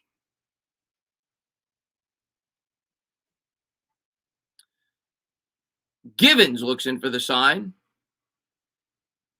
Comes to the belt. And here's the first pitch. Weird, funky windup there as he throws a 93-mile-an-hour fastball that's fouled off the back screen on the inside corner. Good, healthy cut there by Nito. He was right on it.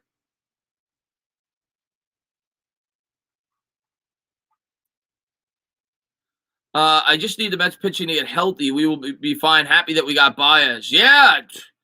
And our bats need to wake up, man. I mean, the lineup's been dreadful. But, yeah, we definitely need to get healthy. It'll be an 0-1 by Givens. Stevenson lines up outside. Another fastball inside. He jams Nito. Nito chased that one. That one looked like a ball. You never know with this umpire, but it looked like a ball. It'll be 0-2. So Nito falls behind in a quick 0-2 hole. Mets got double barrel action in the bullpen.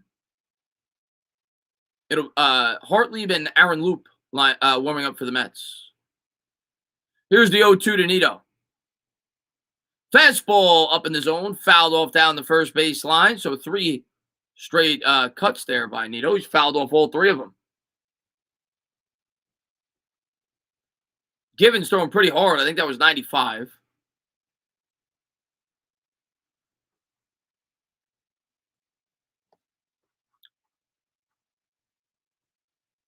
Here's the 0-2 to Nito. And a fastball hit on the ground to second. Fielded cleanly. Throws over to first. 1 up, 1 down.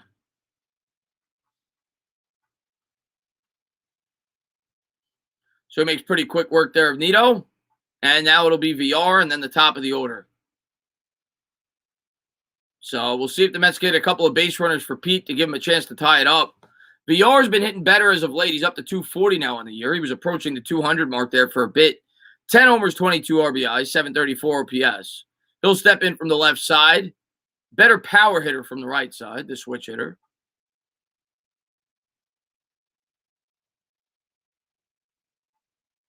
And here's the pitch by Givens. And there's a slider. That was a good pitch to hit, but he rolls it over to second base. 2 up, 2 down. And it looks like if the Mets are going to do anything in this game, they're going to need ninth inning magic with the top of their order because we got 2 outs, nobody on here in the bottom of the 8th.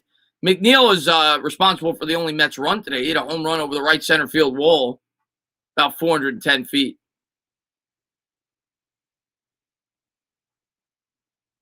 Showing Met fans in the crowd are just sleeping with this lack of offense.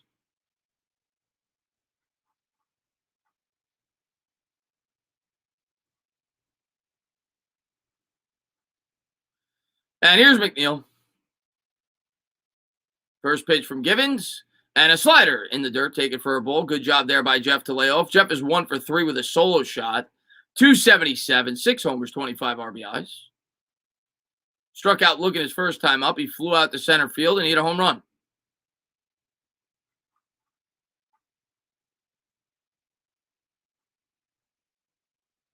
Here's the 1-0 to Jeff.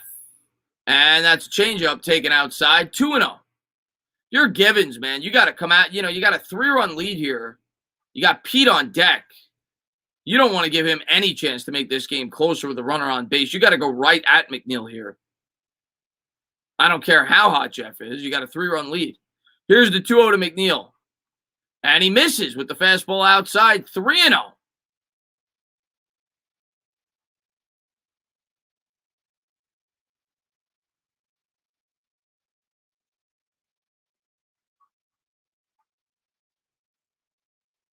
Here's the 3-0 to McNeil. And that's a fastball right down the middle. 3-1. Take it for a strike. Jeff was taken the whole way, as he should have been.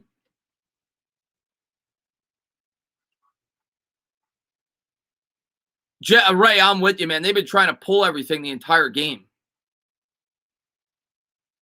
Horrible plate approach today by the Mets. Here's the 3-1.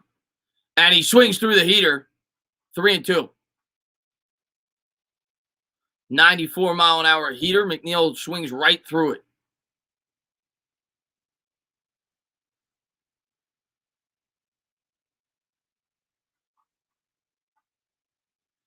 And it'll be a payoff pitch from Givens. His 11th pitch of the inning. And a fastball just got a piece of it. McNeil stays alive.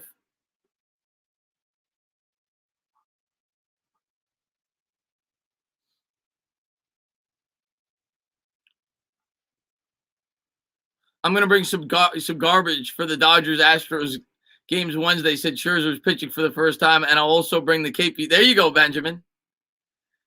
And there's McNeil choking up on the bat. It'll be a payoff pitch.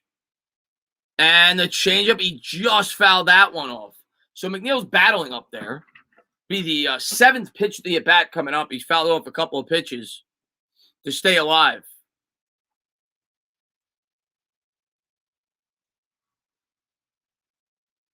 Alonso on the on-deck circle.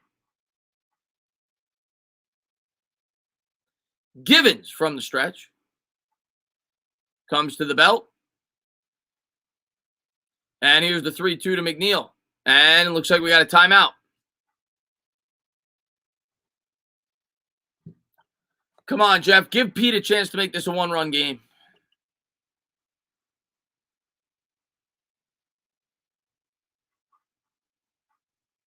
Here's the 3-2 to McNeil. And a fastball ripped, but the second baseman's there. Bad luck there for McNeil as he flips over to Givens, and the Reds will get out of it. We'll go to the top of the 9th. Good play there by India. It was right at him, but it was scolded. We'll go to the top of the 9th. Reds lead 4-1. And for the Mets in the 9th, it'll be Alonso, Smith, and I forgot who's hitting cleanup today. But Alonso and Smith will be leading off the inning. Go to the top of the 9th. Mets trail by 3 in what has been a very boring game in terms of the Mets bats. All championship caliber teams are about ownership, management, coaching, training, and preparations by Zanos. The players are just Tudo. It always starts at the top. There's no doubt about it. Oh, Baez, of course. So yeah, it'll be Pete, Dom, and Baez. I still got to get used to him being on the team for the Mets in the bottom of the ninth. So if they get the first two on, they'll give Baez a chance to tie it.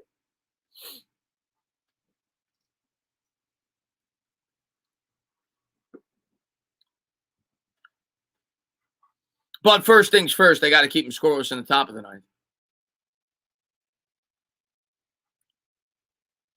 And, we were talking about earlier in the stream how quick this game was moving. Never fails. You're like, oh, maybe we'll get a 2-hour game, 2:20 game. Not so much. Game obviously slowed down with all the bullpen changes, and the bat started to wake up a bit. Trending, probably towards about a 3-hour, 20-minute game. Ray says, I don't understand how we struggle to score more than one run a game with the player. Ray, I think a lot of it has to do with the plate approach. I think we need a new hitting coach. I've been saying it throughout the entire game, man. This team is trying to pull everything.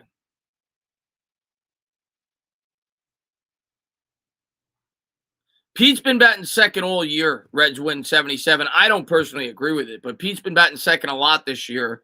I sooner would put him in the cleanup spot. They put Pete in the second spot a lot throughout his career with the Mets. I'm with you, though. I'd have him in the 4th spot. I mean, Baez is definitely worthy of a cleanup hitter. He's got 24 home runs this year, but I'm with you on that. They are streaky players that we have. The problem is streaky players should have good streaks. They haven't had enough of those.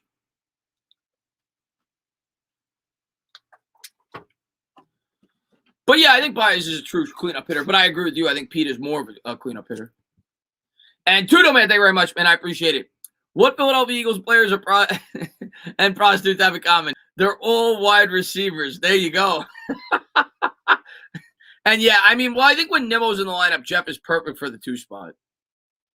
Hartlieb's going to come in for the Mets, and it looks like the Mets aren't trying to use any of their great arms out of the pen today. He's got a 7.5 ERA in 5 games, so we'll see if the Mets could even keep this to within 3 as he's going up against the heart of the order with Winker leading off.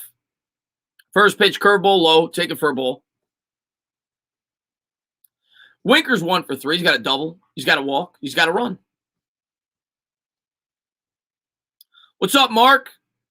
Here's the 1-0, and the fastball is outside, 2-0. Says, what's up, man? My Braves losing 2-1. Your Mets down 4-1. We need to stop losing. All right, dude. The Mets are so fortunate because they've been at best a 500 team for that's gone. No, it's foul. He just got out in front of it. As he was out in front of the curveball, that's foul down the right field line. Good cut there by Winker, though. The Mets are fortunate because the Braves just can't wake up, man. The Braves and Phillies can't wake up. I know the Phillies are going to win today, so they're going to pull it to within 3.5, but the Braves will stay 4 games out. You let Conforto walk this offseason? Ray, the only way I bring Conforto back, here's the 2-1, and there's a curveball, misses outside, 3-1. The qualifying offer is the only way I'd entertain it because it's only a 1-year commitment, and you say, all right, it's not like there's a salary cap in baseball, so you give him the $18 million on a qualifying offer for a 1-year commitment, and you see if he can turn it around next year. But outside of that, I'm not giving him a multi-year deal. He's been too bad, man. And there's a curveball, take it for a ball, so that's a 5-pitch walk. There is Winker's going to be on first. So the Reds have a runner on first here. Nobody out here in the top of the 9th. Yeah, we've been really fortunate, Brad. The National League East has been dreadful this year. Which, not just me, most people thought the National League East was going to be one of the best divisions in the sport this year. And Kyle Farmer's going to come up. He's 1 for 4 with a triple, and RBI, and a run scored. He's batting .262, 10 homers. Big game for the Reds, though. I know we got a Reds win 77 in here. Big game for you guys because you're only 4 games out of the wild card. With your hitting, you never know. You're trying to stay, within striking distance.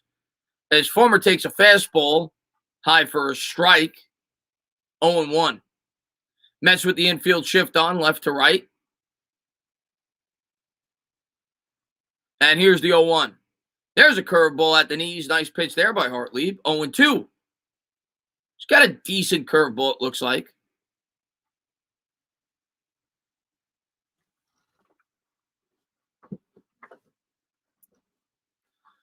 It'll be an 0-2 here to Hartlieb. Nito's going to line up outside. Here's the pitch. And a curveball that's drove. Baez dropped it. It was a hard line drive, but he's able to recover, throw over to second, and they do get the lead runner. That actually might have worked out for a double play almost had he not bobbled it after the initial drop. It was scolded, but no harm, no foul. They get the lead runner. One out here in the top of the ninth. You know, one classic game that when I always think about the Reds and the Mets, since I've been watching the team at least, 99, the Mets and Reds actually finished with the same exact record. And the Mets had to play the Reds for a wild card playing game. Obviously, the Mets came out on top. I think Al Leiter pitched that game, if I'm not mistaken. He pitched great. And Alfonso had like 5 RBIs. He had a big game. But that's a classic Mets game. Stevenson's going to step up. That Reds team had Pee Wee Reese, or Pokey Reese, Pokey Reese, the second baseman. I'm trying to remember that Reds team. They had Sean Casey, the first baseman. Fastball misses outside, 2-0.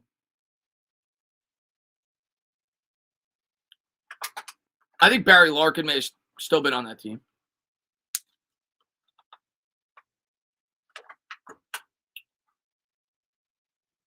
Here's the 2-0 pitch. There's a curveball at the knees. Take it for a strike. 2-1. I don't think Griffey was on that Reds team yet. I don't think. I think he was still with the Mariners.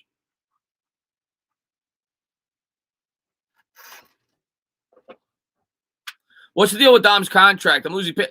Yeah, I think we'll bring Dom back because of the DH next year, but I wouldn't be shocked. But I think we'll bring him back. But I'm with you, man. He's not nearly as disappointing as Conforto this year, but he hasn't built off of last year. Let's put it that way. As Hartley misses with a curveball out of the zone, 3-1. Here's the 3-1 to Stevenson, and there's a fastball belted the other way, foul. 3-2.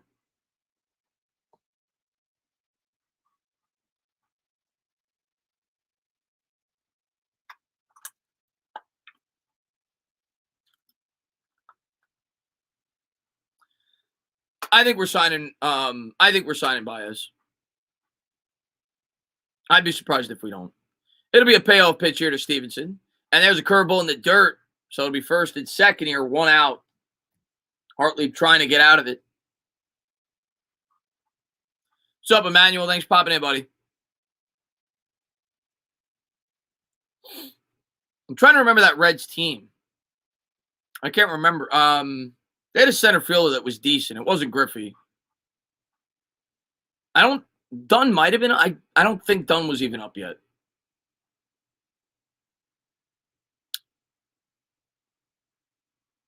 Got a mound visit here. The glove, even though Pete's pretty good now.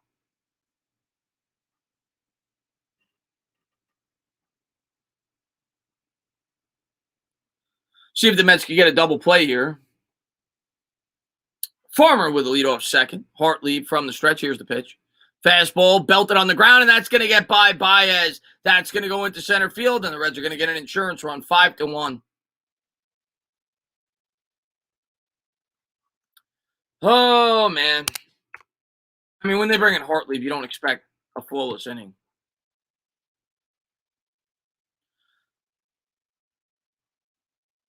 Baez made a diving attempt just by him.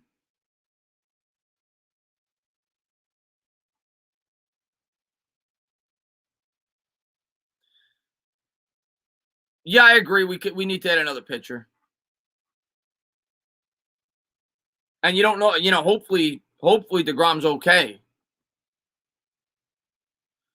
And there's a curveball in there for a strike. 0-1. They don't need an insurance run. That's true. And here's Suarez. Suarez 1 for 4 with a single. Here's a pitch. Fastball misses upstairs. 1-1. What the hell did the Where the hell did the only 2 Reds fans come from?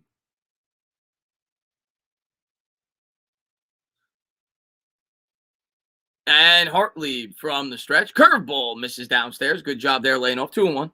Tudo says, what is the difference between a Philadelphia Eagles fan and a road pothole? The pothole is better looking.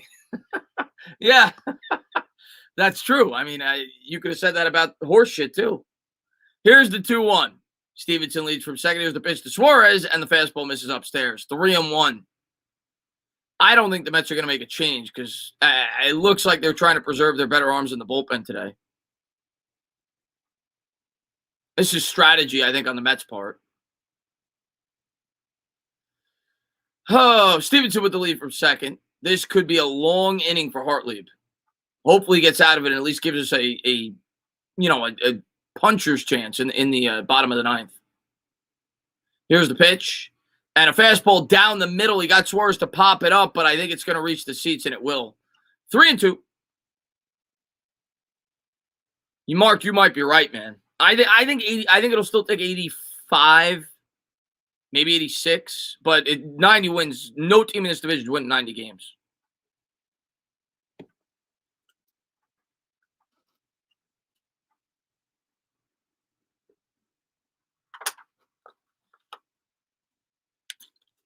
Mr. Buck says, are you worried about the Phillies or the Braves down the stretch? No, I'm not. Here's the 3-2. The curveball missed inside. I'm worried about the Mets completely falling apart, but I don't think. I mean, neither team has been good. They've been up and down all year. They've been mediocre all year. No, I think the Phillies still have huge question marks in their bullpen. The Braves obviously have sustained some injuries. They're an up and down lineup, even though they put up a lot of runs. One day they'll put up 12, the next day they'll put up 0. They haven't been a consistent lineup all year. No, I don't think either team is going to run away with a great winning streak. But obviously I worry about the Mets falling apart. Naquin coming up here for the Reds. Bases loaded, one out here in the top of the ninth. He's 1 for 2 with a double, 2 walks, and a stolen base. Here's the first pitch from Hartlieb, and there's a fastball in the inside corner, 0-1. And you look at the Mets' schedule right now. I mean, they play like 20 games combined against the Nationals and the Marlins. I mean, they should beat those teams. But, the way they're playing, who knows? Here's the 0-1 by Hartlieb. There's a fastball in the inside corner, and there's a slow roller up along the first baseline, foul, 0-2. Ray, I'm with you, man. Listen, I've seen heartbreaks from this team for years. They dropped 7 games with 17 to play. They blew in 2007. So, as a Met fan, you never bank on anything. They've only won the division twice since I've been watching the team. It'll be an 0-2. And the batter will step out.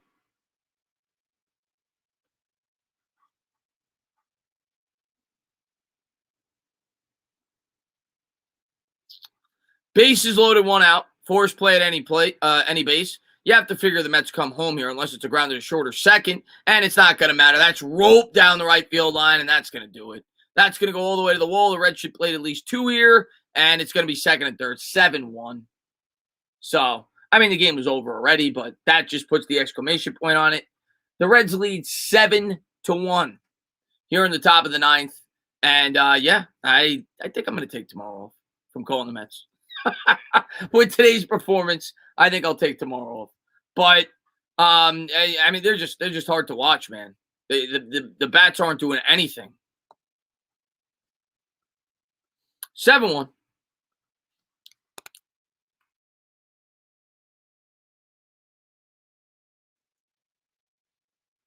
And there's a fastball that misses outside from Hartlieb. 1-0.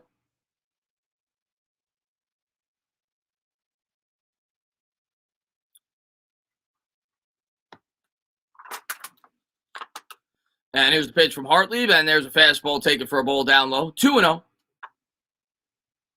Chris, a great job calling the game, just like Howie Rose. Even when the Mets are losing, he keeps it light and positive. That you got it, Anthony, man. Thanks for being here, buddy. It'll be a 2-0 here to Aquino. Runners lead, and there's a curveball, misses inside. 3-0. Luke warming up for the Mets. I mean, at this point, and I hate to see this kid give up like 10 more runs, but I don't want to waste a Luke. And there's a fastball that's popped up in the air. And Alonso's there. He'll hold it in. 2 down. And I know the pitch count's getting up there. So I guess, if he gets up to like 40 pitches, they don't want to hurt the kid's arm. But 2 out, second and third here in the top of the ninth. 7-1 Reds.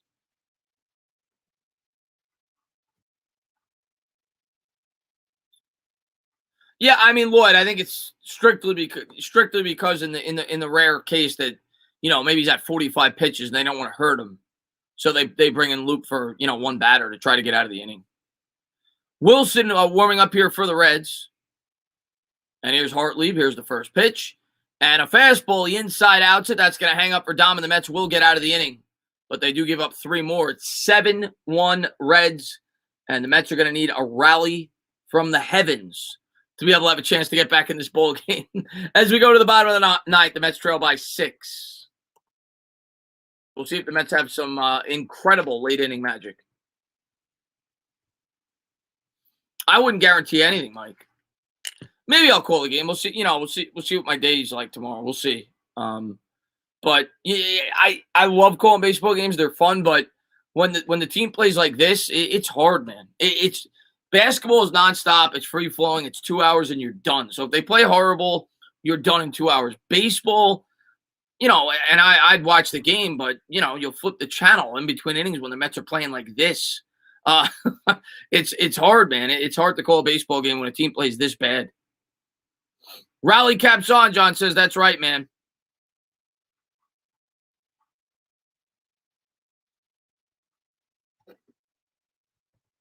But we'll see if the Mets could get it going. But we're used to it. I mean, I call the Giants games. Those are usually torturous.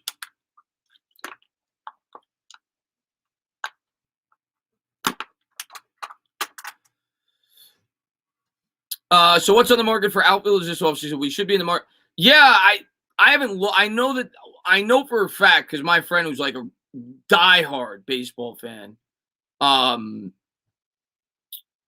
told me that the outfield market is really thin next year. So I haven't looked at it, but he told me the outfield market is really thin, to the point where he felt like we could lose Conforto because of it, even though he's played bad this year. Like he wouldn't even accept the qualifying offer. So I haven't looked. But at least from what he said the corner market is really thin.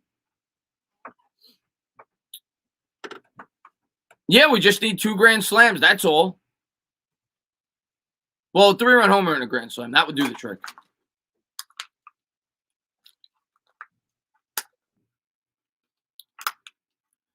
So the Mets down 7-1. They're down to the last 3 outs.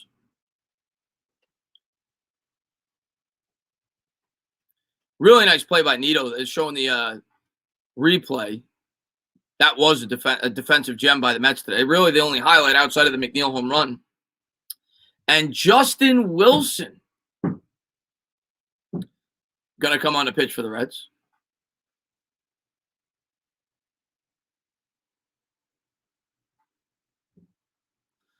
He's been horrible this year. A lot of Mets fans wanted him. Here's the pitch to Alonso. And a fastball in the outside corner, take it for a strike. 0-1. Alonso's 0 for 3, 3 flyouts. It's batting .257, 23 homers, 62 RBIs. And here's the 0-1. And a fastball at the knees, take it for a ball. Looked like a strike, 1-1. Alonso gets the call there. Hey, Mr. Wilson, that's right. Here's the 1-1 pitch to Alonso. And Alonso gets jammed there with the heater. Shallow fly ball. Naquin in. He'll field it. 1 up, 1 down here in the bottom of the ninth.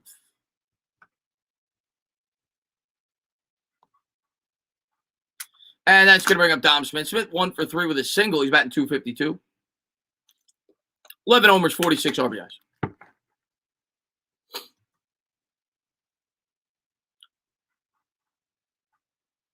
Reds looking to close this one out. Ah, yes. Now that you said it, yes, Mets, I do get the reference. And there's a fastball in the outside corner by Wilson. 0-1. 94 mile an hour on the outside part of the plate. Dom trying to get on base here. Here's the 0-1. And Dom drills that ball down the right field line, but just out in front. Gave it a ride. It was about, 8, 10 feet right of the foul pole. Put a good swing on it. 0-2.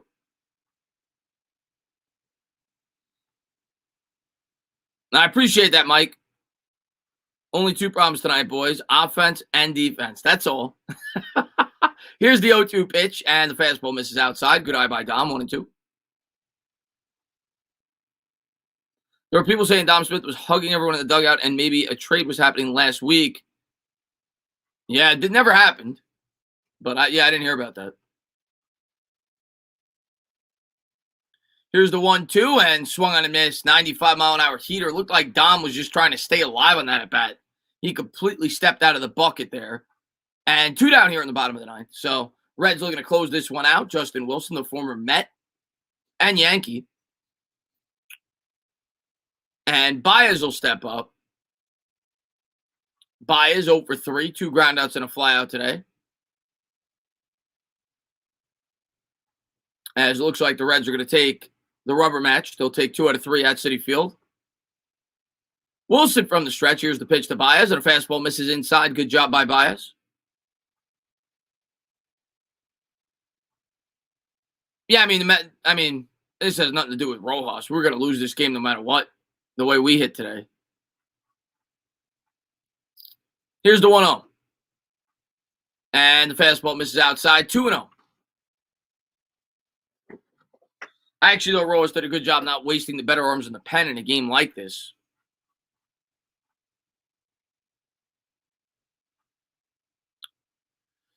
Here's the 2-0 by Wilson. Here's the pitch to Baez. And there's a fastball at the knees. 2-1.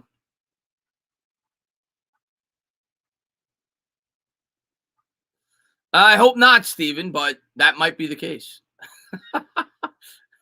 Reds call for a fastball here. Wilson from the stretch. Here's the pitch to Baez.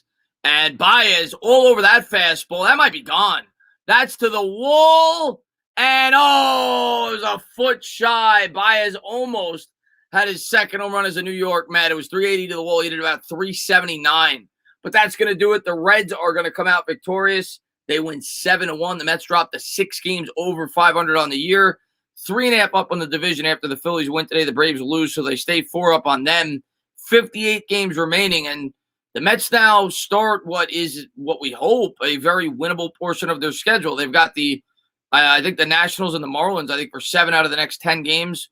So, I mean, it's do or die right now for the Mets. They with the schedule coming up after that, the 12-game stretch with the Dodgers and the Giants, the Mets better win like 7 out of the next 10 because they could completely get destroyed over that 12-game stretch. But a tough loss today by the Mets as they dropped 7-1. Bats just can't come to life. The bats just aren't there, man. And we'll see if the Mets could get it going against the Marlins in what is really let me take a quick look at their schedule. I think it's a 3-game series. It might be a 4-game series. Huge series for the Mets. They have got to beat up on them. They've got to. Let me take a quick look. Let's see. Mets play. Okay, so the Mets' next 10 games are Marlins for 5. No, 4. Marlins for 4. I thought maybe they had a doubleheader. Then they've got at Philadelphia for 3, which is going to be a huge series. And then the Nationals for 3. So these next 10 games are gigantic because then you've got the Dodgers at the Giants, at the Dodgers for 4, Giants for 3. Before coming back to the Nationals, Marlins, Nationals for 5. That's their stretch there. They have a pretty winnable stretch here for 10. Then they have a really tough stretch between the Dodgers and the Giants for 13 games. Then they have a very winnable stretch again with the Nationals, the Marlins, the Nationals for 5, the Marlins again for 3. Before playing the Yankees, the Cardinals, the Phillies, Boston, Milwaukee, and then Miami and Atlanta to finish the season. So these next 10 games and then the 12 or 13 games after this really tough 12 or 13 game stretch, they've got to beat up on the opponents in those games. They've got to. They got to win 7 out of 10 here, and then that next 12 or 13 games after that really tough stretch, they got to win like 10. Like they got to beat up because the rest of their schedule is not easy. But we'll see, man. tough day today for the Mets. I'm going to close it out. But thank you guys for being here. And yeah, what's going on, Dyer, man? What's going on, Yankee Fly? Mets played like absolute dog shit today. This is why I appreciate you, Chris. Even when it's torture, you still call the game down the middle. Appreciate you. I appreciate it, Karen, man. Thanks so much for being here. You guys have a great rest of your day. I'll probably enjoy the game from TV tomorrow, and maybe the Mets will start playing better. I don't know. We'll see. We'll see how I feel. But have a good one, guys. We'll talk soon. Hopefully the Mets bats start to get it together with 58 games to play.